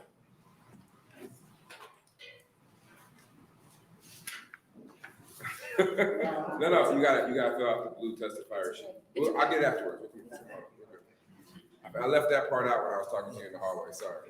Good day, everyone. Just state your name and spell it for the record, and we'll fill it out at the end. Yes, I'm City of Omaha General Contractor. You got to speak up, because these are not very good I'm mics. City of Omaha General Contractor 1701413. My first name is Tristan, last name is Scorpio. So the Department of Can you Justice. spell both your first and last name? Oh, Tristan, last name Scorpio. I registered my business, and after registering it with SAM, the Department of Justice reached out to me. They want me to develop in about 10 different counties throughout Nebraska, work release housing for about 50 inmates, men, and about 10 women. As a finisher in the construction industry, when it comes to allocating funds towards the true solution, the, as you say, alternative remedy, that what needs to be implemented, my real estate development construction credentials allows me to complete the real estate development project in a quarterly basis. What does that mean? If I get funded by next quarter, 2 quarters later, all facilities in 9 different counties will be completed, and they will exceed structural complexities. They will support F-rated structures. They will support many different innovation to attract businesses and set a true platform that should be happening with the Department of Justice. Now, there's new revenue structures that I have created with the Department of Justice, with the Department of Justice, that is designed to create jobs and create more revenue and stop destroying the innocence of 14-year-old children. Yes, they commit murder, but how many times do they call Child Protective Services? How many times do they get their cries ignored? These are children. They can't, this is, for the last few years, we've been pushing, let's make America great, but we can't get into a simple fist fight anymore. Children can't just get into a fight. So I have different bills that I wanted to create that the state of Nebraska hopefully could adopt that will conclude of making money. Children and people would gladly pay police department and law enforcement to do an arranged fight. People would pay for that video evidence. People would pay, like they do in other states, $5 to do background reporting checks like they do in Jacksonville, Florida. There's different ways of revenue structures that I've created for the Department of Justice and for the Department of Corrections that all conclude making jobs for the state of Nebraska, solutions for these victims, and not continuously put them into a human trafficking situation. Because today, honestly, hearing what was going on, I just like, Children, they're 14 years old. They can't get into a fight anymore without their whole lives being ruined. And all for what? All because of something superficial. Children need to be children, and we're destroying their innocence, period. So that's just me, in my opinion, especially when I present to you as a general contractor, as someone who will be a licensed Class A general contractor construction person for the state of Nebraska. I will create appropriate revenue structures that support the appropriate alternative remedy for your solutions. Thank you. Thank you for your comments. Any questions from the committee? Senator McKinney. Thank you. And I don't know if it's a question. It's kind of, you kind of hit on where I always kind of get on this topic or these topics. If the individuals who say they care about these kids and what they do, or the victims and everything like that, then they would be strongly advocating, always advocating that these kids don't grow up and live in poverty. Their educational outcomes aren't horrible. They have access to the basic necessities. They just, all these things are met, because that's what's missing here. These kids aren't born murderers. They're not born criminals. As much as y'all people would like to not believe or believe, you're essentially born into a box full of poverty, violence, addiction, drugs, and everything else. And it's hard to get out of that. And it's not to excuse the actions, because the actions can't be excused. But the fact is, if we eliminate the environment in which breeds these type of situations, we don't have to do these type of things. But there is not a willingness from society to eliminate that box, to really eliminate poverty. We would rather spend almost $1 billion to build a prison instead of putting $1 billion into that box and changing that environment that would prevent the prison all the way. And that's my issue, is these county attorneys come in here and advocate for these increases in penalties. They always say no, but very few times do you actually see them advocating to eliminate that box, eliminate that environment. And that is the problem. They don't really care about these kids. And I hate that they come in here acting like they do. And that's my issue. And I thank you for your testimony. It's the narcissistic feed they look for. So they have to create revenue structures that ensure that. And that's very prevalent in their actions, in their statements today. Just as a citizen, if they really wanted to do things, I would collaborate with them as a consultant. They can gladly pay me as a consultant fee, because the revenue structures I've created solely for the Department of Justice is designed to stop taking 14-year-old children and meeting another person who's going to victimize them. That's all it is. You're taking them from one situation and saying, oh, well, just because your daddy touched you a little bit, just let it go, it's okay. And then you snap as a 14-year-old girl because he wouldn't stop touching you. And then you have now a whole department of correction individuals who will touch you gladly and nothing's going to happen to you. And then when you're 19, we're still going to harass you and mess you because we can. So it's a constant reminder that, yeah, these kids did this, but what provoked them? Did we really provide the America Great way of kids can get into a simple fist fight like kids anymore? Or no, when kids get into a fist fight, what happens to them? They turned into lifetime now criminals for litigation purposes. It is disgusting for me as a person. I don't have children, but I would get my tubes tied, cut in a heartbeat if I had to raise my children with this potential obstacle for getting into a fist fight over Sally's hair was red versus pink and you girls were having a girl moment. So that's just me. So I create revenue structures. So they want to handle business and stop with the narcissistic ways of operational revenue structures, of utilizing bill as a way to get in to victimize people.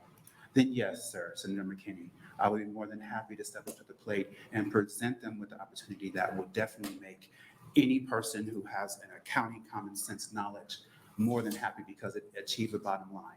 Revenue structure, balance, making America truly great again by implementing true ways of doing things. And that's just the bottom line for me. It's really hard for me to see 14-year-olds as a victim. But for me, as a simple, hardworking person, their titles don't allow them to have to deal with the real reality of the real world people. They're not on the production lines. They're not on the farmers. They are socializing and utilizing the privilege of their titles. Thank you for your testimony today. Any more questions from the committee? Seeing none. Thank you for being here. Thank you. It was by grace of Jesus, because I was not expecting this, but it's end of the day, revenue structures. Thank you. Any other opponent? Any other opponent? Opponent. Anybody testifying in the neutral capacity? Neutral capacity. Seeing none, we have 2 letters for the record, 1 in support, 1 in opposition, and 1 mistake by Senator McDonnell by sending support. Okay. Welcome back. Run those numbers up. Thank you, Chair and Wayne, members of the committee. I know this is a difficult and a sad discussion. We've had people that have been murdered. The people that have committed those crimes are younger than 14. You know, what do we do next? As County Attorney Klein testified, you had one that was an individual that was 13 that planned and executed that individual. We are faced, as I believe, with lawmakers, and these decisions aren't easy, but I believe one of our main reasons for being here is for public safety. And how do we approach public safety? And I want to emphasize, this bill does not automatically say that a 13-year-old has to be tried as an adult and go to adult court. That's not the case. It also talks about juveniles that are being detained within 24 hours of 24 judicial hours, having that individual in front of a judge, and what's the best avenue for that individual.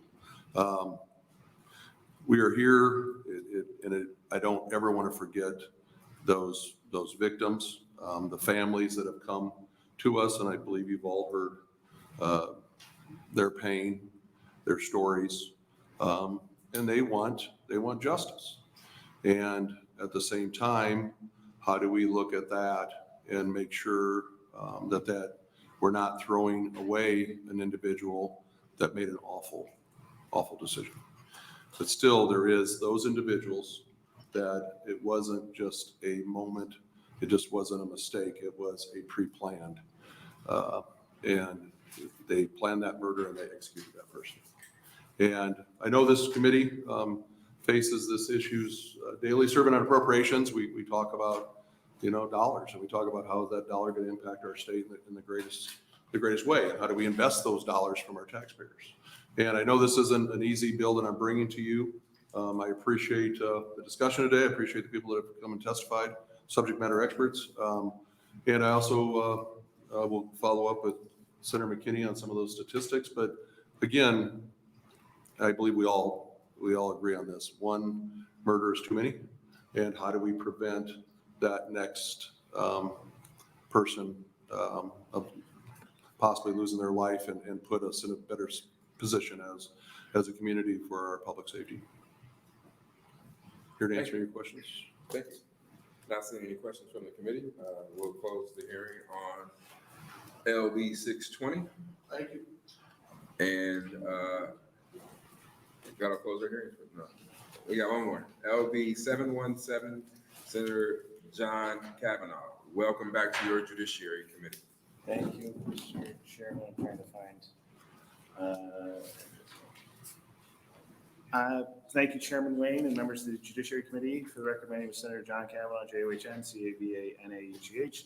I represent 9th Legislative District in Midtown Omaha, and I'm here introducing LB 717. I'm having the clerk distribute an amendment that contemplates the conversation I had with the HHS, and so I'll try to be as brief as possible. I watched the last hearing, and there's a lot of similar. This is a different approach to the same issue that Senator McDonnell was attempting to address in the last bill, and so I don't need to really go into the details about why this is important. So I'll just kind of lay out the differences. What my bill does, what LB 717 does, is creates an opportunity for the county attorney or prosecutor to transfer a case from juvenile court to adult court in the instances of a homicide. So a class one, let's see, I should look at it, the exact wording that we have here. But allows for the transfer for those individuals under the age of 14. So I didn't put a bottom age on it because I wanted to allow the committee to kind of put that boundary itself. And then additionally, the change here is it allows for those individuals who are in juvenile court on a homicide to have the jurisdiction of the juvenile court be extended to the age of 25. This would only apply to those individuals that are in juvenile court on homicides, regardless of what their age was when they came into the juvenile court. And that's the reason for the amendment. The Department of Health and Human Services came and pointed out a problem with that requirement, which would have allowed for individuals 25, up to the age of 25, to be held in juvenile facilities with other juveniles, and that doesn't seem like a good idea. And so that amendment that I circulated would solve that problem. And really, what I'm proposing here is a beginning of a conversation. So you heard the issues here about prosecutors need the discretion to file these cases in adult court. And then you heard, I think Senator McKinney asked County Attorney Klein about if they ever choose not to file some. And he pointed out a case of a 14-year-old that they filed in juvenile court based on the circumstances. And so what they're asking for in Senator McDonnell's bill is some sort of discretion.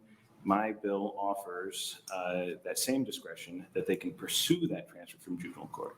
And what my bill does is recognizes that we should approach younger people differently, which is what the law currently does.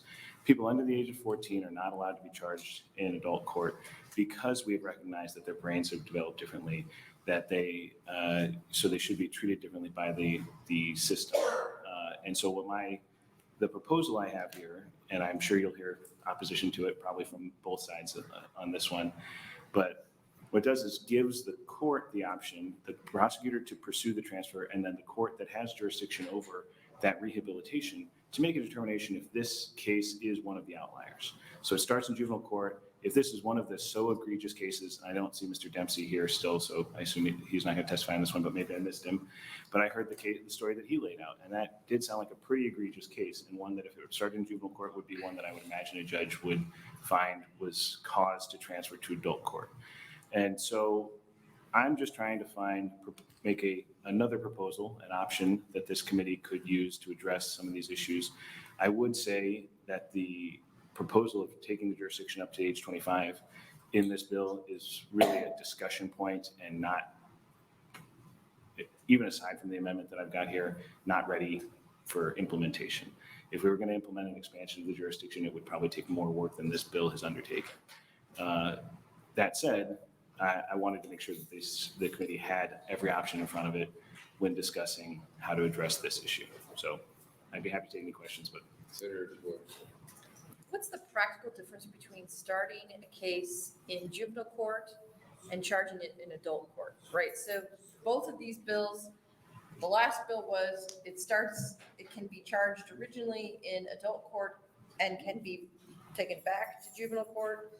This one is, it starts in juvenile court, but can be taken up to adult court. So what's the difference? Well, that's a very good question. Thank you, Vice Chair DeBoer. And so I think that there's a certain amount of momentum, that you have to, even though the burden is on the state in a transfer hearing to establish why the case should not be transferred from or should remain in adult court.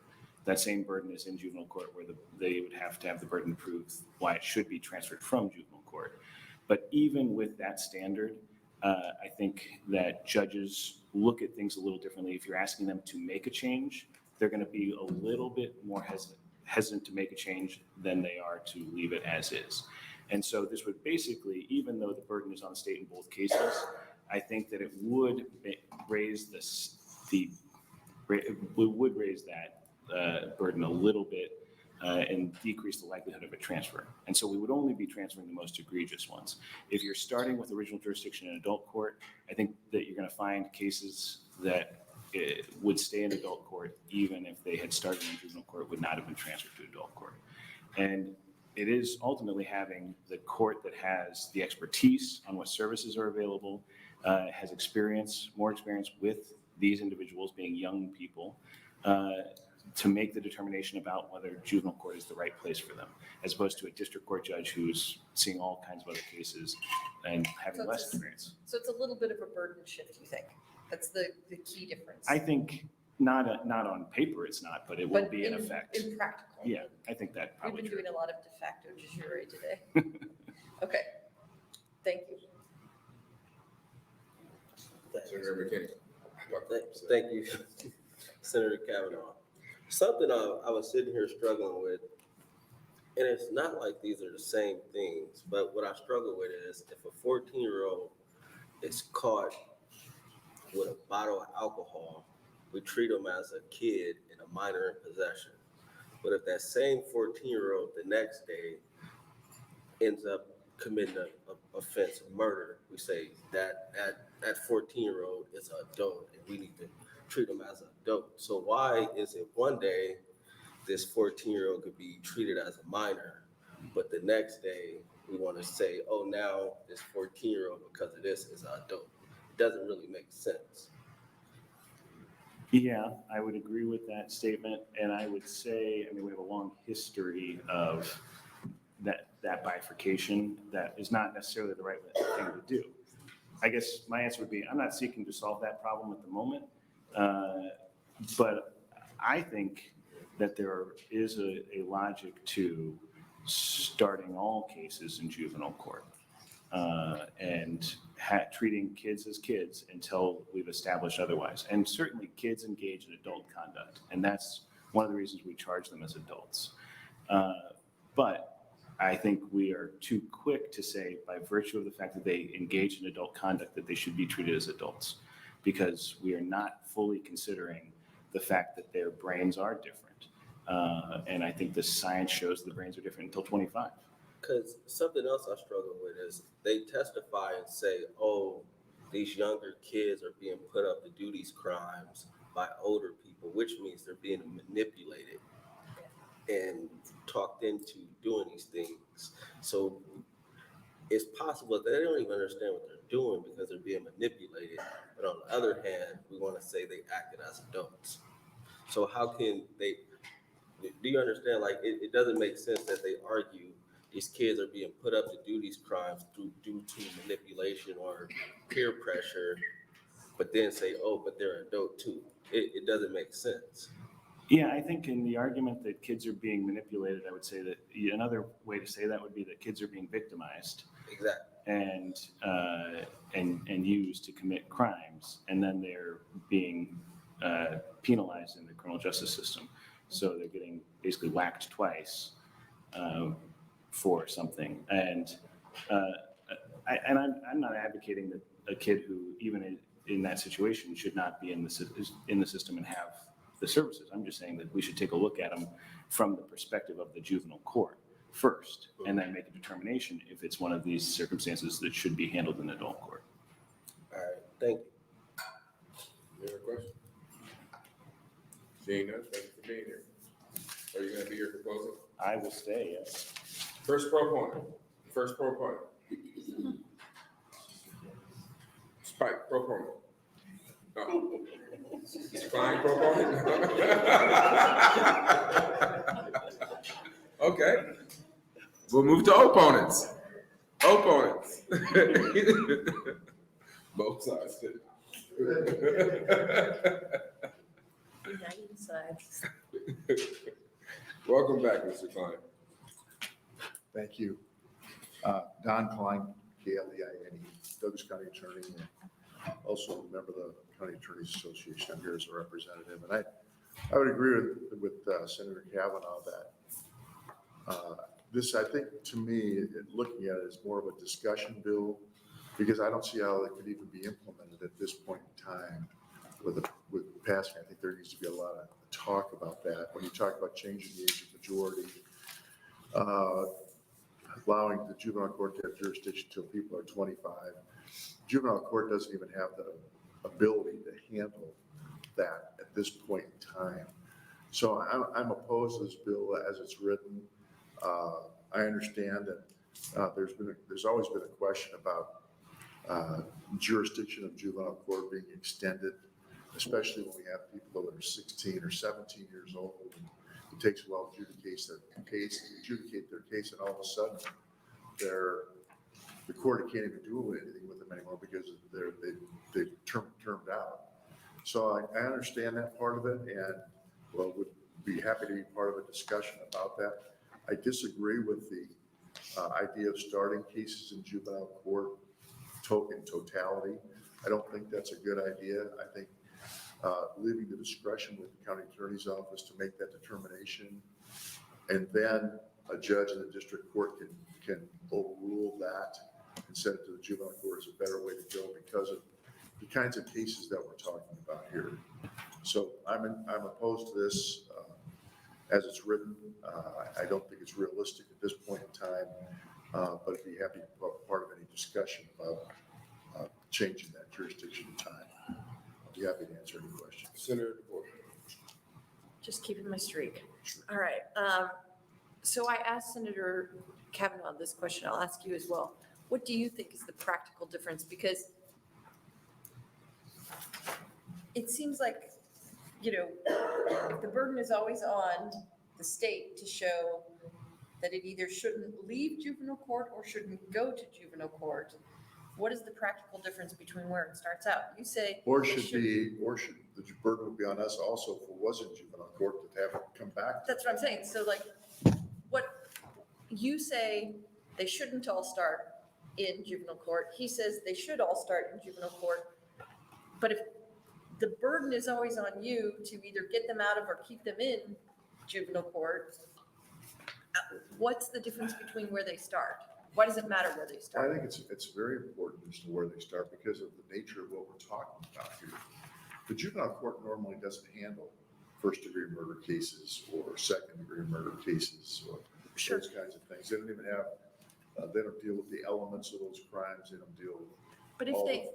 But they handle the transfers, whether they start there. Okay, maybe that's the difference. Who handles a transfer? If it starts in juvenile court, who hears the hearing on the transfer? The juvenile court judge does. And if they start in adult court, who hears the hearing on the district transfer? Court judge would have the hearing. Okay, so that's the difference. Yes. That's what I wanted to know. Sorry, there is no transfer up right now. I just want to make sure I'm clear here. You can't start in There's a juvenile. transfer from adult court to juvenile court. Right, it's transferred down, but Well, we don't currently, I yeah. put sixth floor. Sixth floor, third floor, yeah. So, yeah. All right, So, yeah, it's only So- one way right now. so it's only one way. So there would be no transfer to adult court from juvenile court. Got it. Because it started in adult court. So if there were a mechanism to go from juvenile court to adult court, then would there be any practical difference between starting in juvenile versus starting in adult? I think there's a difference because the district court handles those more serious cases, honestly, than the juvenile court does to begin with. And so, and the district court's aware of what services are available in the juvenile court system. They can put a juvenile on probation. So- And they're well aware of what the juvenile probation officer has as far as abilities to provide services for that juvenile. So are you saying they should all start in adult court? I think we should have the jurisdiction. I send cases to juvenile court all the time. So you're not saying they should all start in adult No, court? No, you're I'm saying. not, but I'm saying the discretion should be to begin with the county attorney. And then if we do it in adult court, then the judge has the ability to overturn our decision and send it to juvenile. What is the practical difference between you deciding this should start in juvenile court and you deciding it should start in adult court, but the judge deciding it should start. Do you think the judges give deference to your decision, I guess? Well, I suppose what starts there's a statute. It says, here's what a judge is to look at. Yeah. To make a determination as to whether this case should be an adult court or should be moved to juvenile court. Criminal history. How often does background. a judge, like percentage-wise, if I have a transfer motion, how often does that transfer motion down to juvenile court get? I'd probably say 8 out of 10 times it's going to stay in adult court, Okay. but there are times that they transfer. So there seems to be like a kind of a deference given to the county attorney for determining whether it should be an adult or juvenile court? Or do you think it's just that you Well, tend to? they know we send cases to juvenile court too, so I think that sometimes they understand why we made the decision. Got it. So, Yeah, all right, thank you. sure. I would say in fairness to Mr. Klein, the cases that are typically in adult court and they would fight, and this is Douglas County and I would say Sarpy too, in deference to Lee Polikoff, just because I practice in both. They're usually crimes of violence that stay.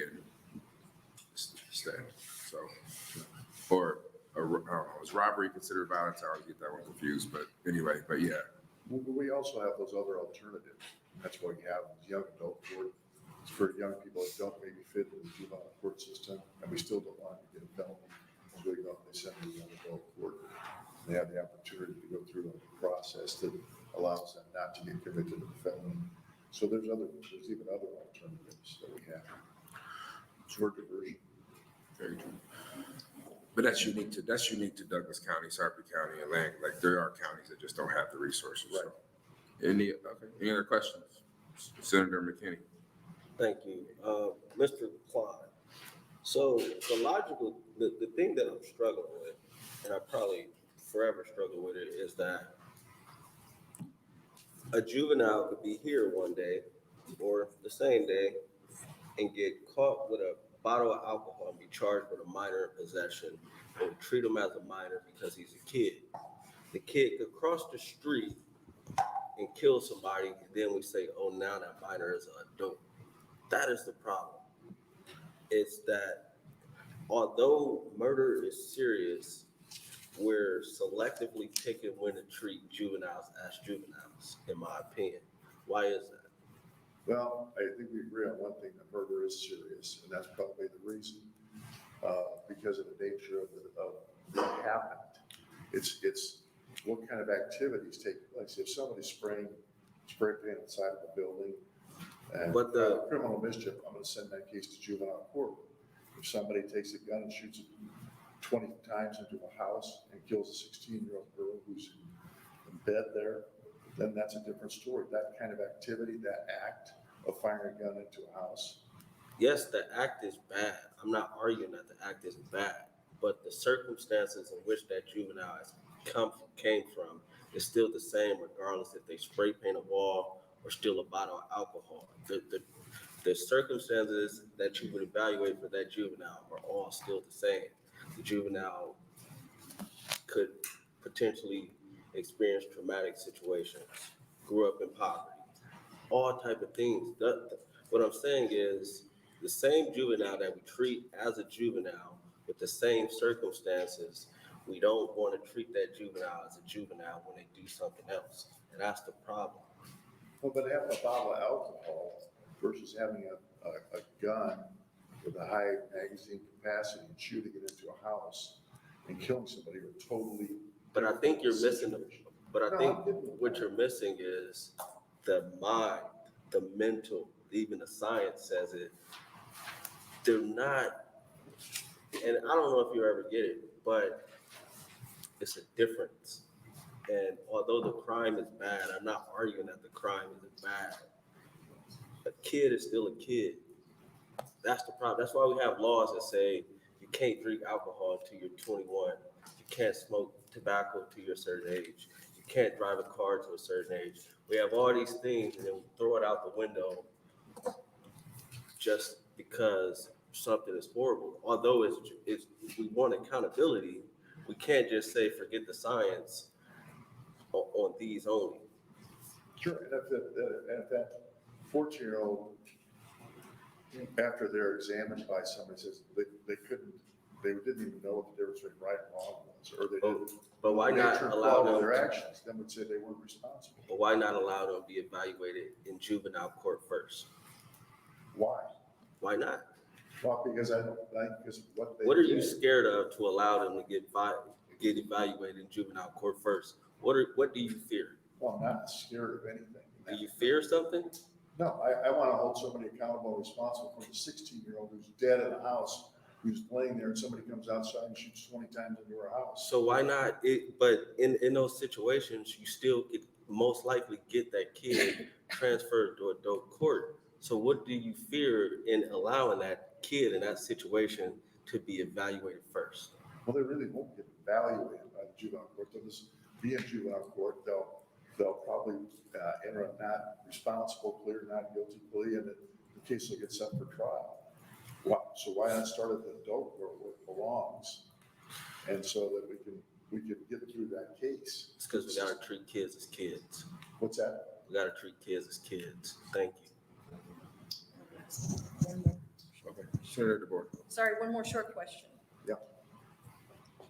Now that I understand the situation, let me ask you, would you object to if we created a mechanism for transferring to adult court for, say, 12 to 14-year-olds, keeping what we have now, and then creating a mechanism to get to adult court? So like a 12 to 14-year-old, so that the prosecutor could motion for a 12 to 14-year-old to go through hearing to be moved to adult court, as opposed to, do you see what I'm saying? I don't understand why you think it has to start in juvenile court. I mean, I think the discretion should be with the person whose responsibility is to prosecute people that commit crimes, to determine what court they want to start that at, for the reasons, whatever reason that might be.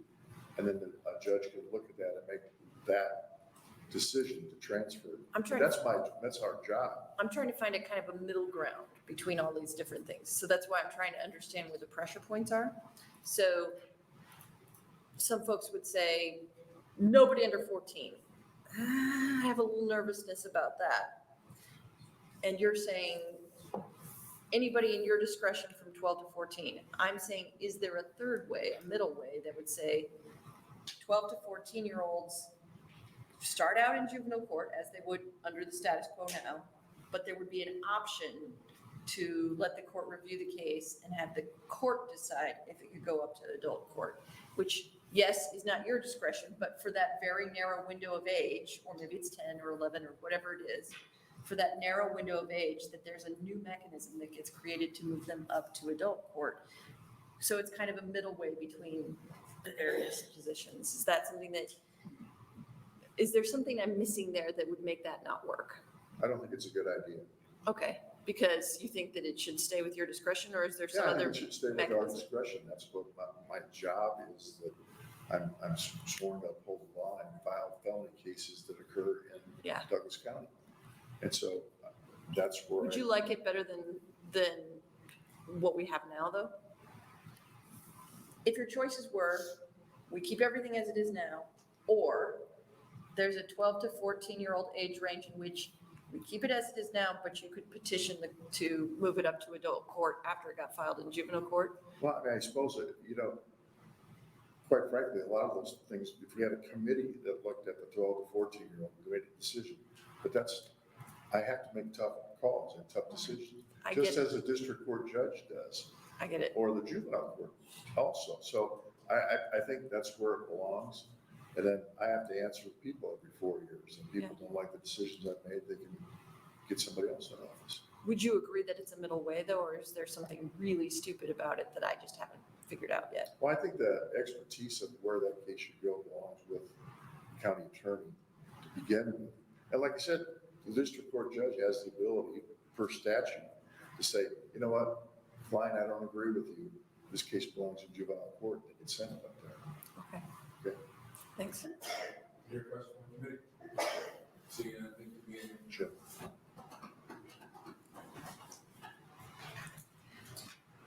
Next, opponent.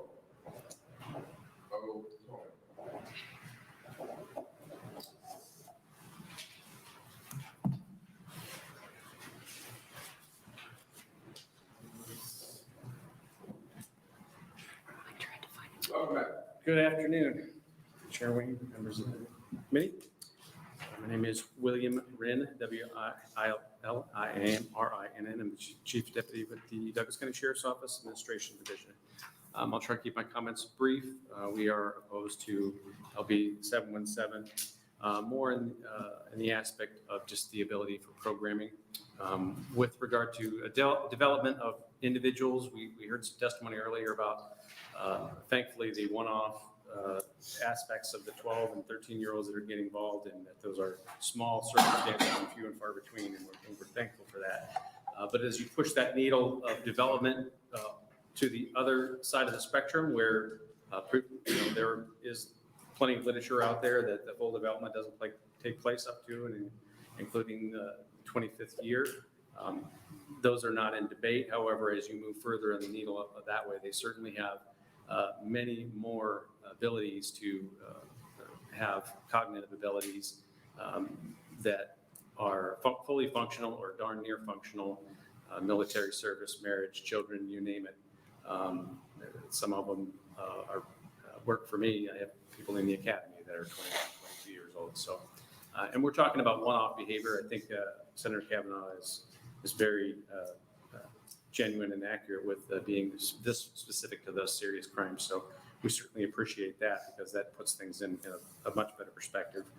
Our basic objection is not to do with the spirit of this, because it's certainly well-intended. It's more about programming, and I think it's county attorney kind of got into that is I don't think, as the Douglas County Sheriff's Office is predominantly responsible, not predominantly, by statute responsible for the court system, the juvenile court system, and all of that. We're just not situated at this time to handle those cases. And there will be more adults potentially in that up to 25 range than there will be juveniles in that 12-year-old range. So maybe it's more of a discussion, Bill, that we can get into.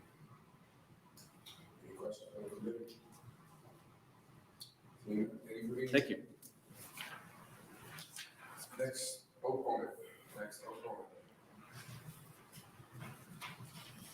Anybody testify in the neutral? Man, I love it. Love when agencies are in the neutral.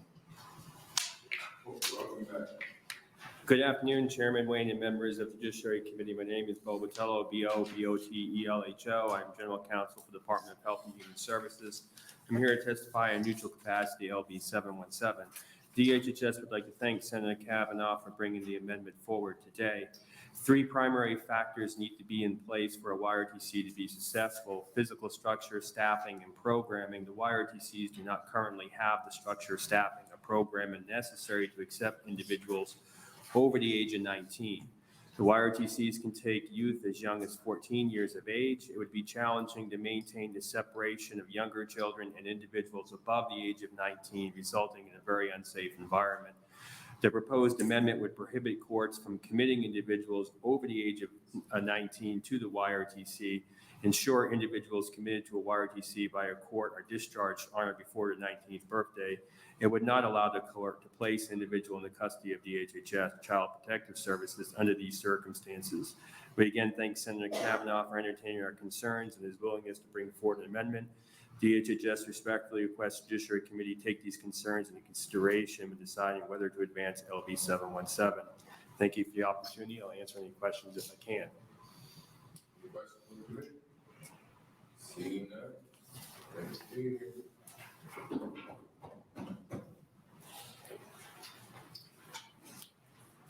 Welcome back. Good evening. Chairman Wayne, members of the committee, my name is Juliette Summers, Juliette-Summers. I'm the Executive Director of Voices for Children in Nebraska, appearing here in the neutral position on LB 717. We've heard much of my testimony regarding this bill as it applies to other bills today. But, we're here to say that as a society, we all benefit when youth are able to turn their actions around into healthy adulthood, and our communities suffer and we give up on young people still in the process of development. We recognize that LB 717 seeks to address concerns specifically about very young teenagers charged with the most serious offenses, 1st and 2nd degree murder. We're here in the neutral today because we generally support one of the bill's provisions, but oppose the other. Something that hasn't perhaps surprisingly arisen yet today as we've had these conversations that I know this committee has heard and other bills is the mental health crisis that our young people are facing right now as we come out of the pandemic. We know that more than, I gotta get my data right, more than 4 in 10 young people in 2021 and 2022 felt persistently sad or hopeless. More than 1 in 5 seriously considered suicide. And I think we cannot hold those numbers and the recognition that our young people are facing this mental health crisis separate from a conversation about a bubble in youth violence, because it is tied to the same underlying factors. And the tragedy of that crisis that we're in right now should not bend us off track from the understanding that even the kids who do the very worst things are not yet fully formed. I think Senator Geist said it earlier, there's opportunity for redemption. They are human works in progress, and they are capable of immense change and growth. So because of that capacity, Voices for Children opposes the provisions of LB 717, which would allow transfer of cases from juvenile court to adult court for 11, 12, and 13-year-olds. Regardless of the nature of the underlying allegation, these are children in elementary and middle school.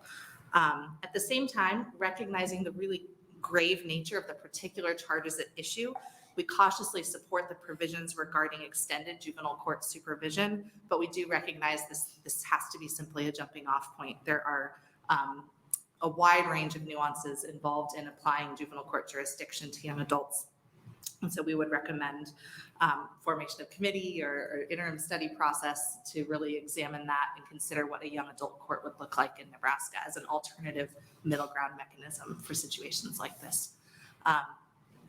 With that, I'll wrap up. It's late enough, but we're very grateful to all the members of this committee for your commitment to ensuring our justice system is right, both for kids and communities. So thank you for your time. I'd be happy to answer any questions if I can.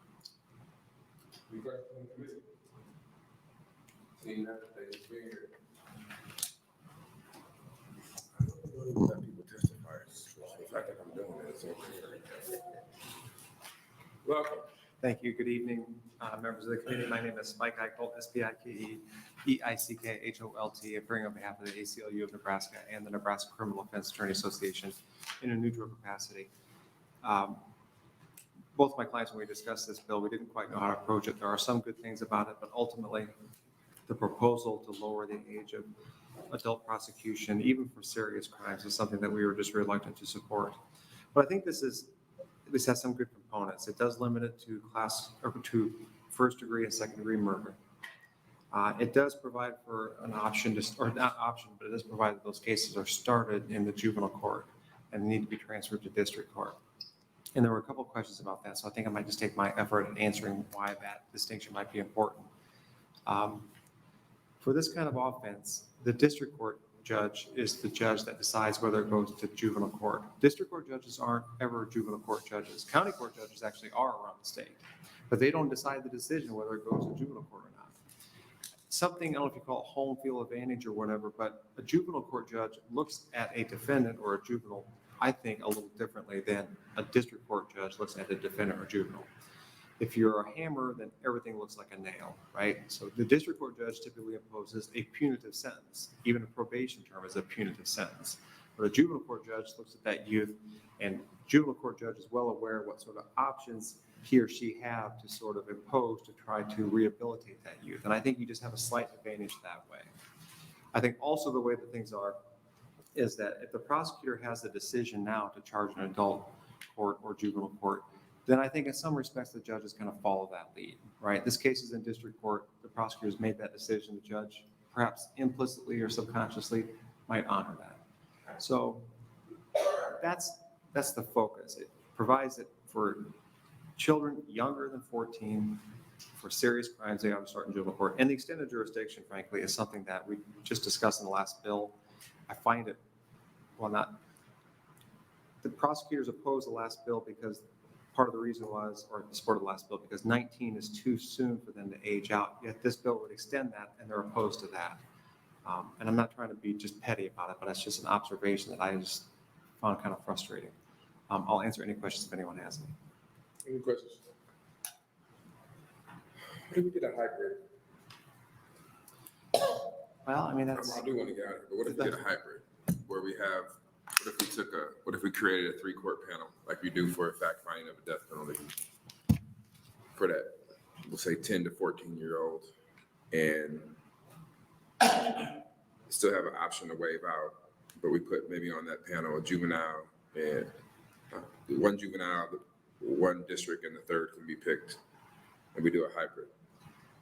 I think that'd be good. I mean, that's better than what we have now, because now the district court judges do it. Well, maybe we start out as a pilot program for our more violent ones and see how that goes. But I do agree with you that we have more and more prosecutors who are becoming judges. We see it in our sentencing, longer and longer sentencing. And I do agree with you that they don't know all the services and what can actually happen in juvenile, because it's just a different world. I was in education yesterday doing a school system that DHHS runs for our juvenile kids. They have their own school system. So it is complex, but I don't know. Voices brought that up. That sounds like it might be give them both authority under juvenile, and we would have to do it with a county court. Or I guess we'd have to have a third be a county court, I guess. I don't know. I'm thinking about it. We got things to go to tonight. Any other questions? Seeing none, thank you for being here. I like this middle ground. Any other neutral testimony? Seeing that, none. Two letters for the record, one in support, one in opposition, and Senator Cavanaugh waives closing. No, he doesn't. He's here. Go ahead, Senator Cavanaugh. I would be happy to waive, but thank you, Chairman Wayne and members of the Judiciary Committee, and I will try and be as brief as possible. Just for a clarifying point, you can transfer from juvenile court to adult court. You just can't do it for anybody under 14. So there are transfers from juvenile court to adult court for certain offenses that have coextensive jurisdiction. So there is a mechanism. I know this because one of my other bills has some language in there that addresses that. And so this would be allow to extend that juvenile transfer. So this bill would establish original jurisdiction in juvenile court with the potentiality to transfer to adult court. And this is, you all sat here for these last two hearings, extremely complicated issue. And I'm not just sitting here telling you I have the answer. And I'm not even telling you this is the right answer. But I brought a bill that I thought would be an opening part of this conversation, which allows for a middle road between what we have now and, say, Senator McDonnell's bill, which would allow for that original jurisdiction. And it strikes that balance, I think, of saying we recognize we set apart these under 14 kids for a reason. They are different. Their brains are different. They're younger.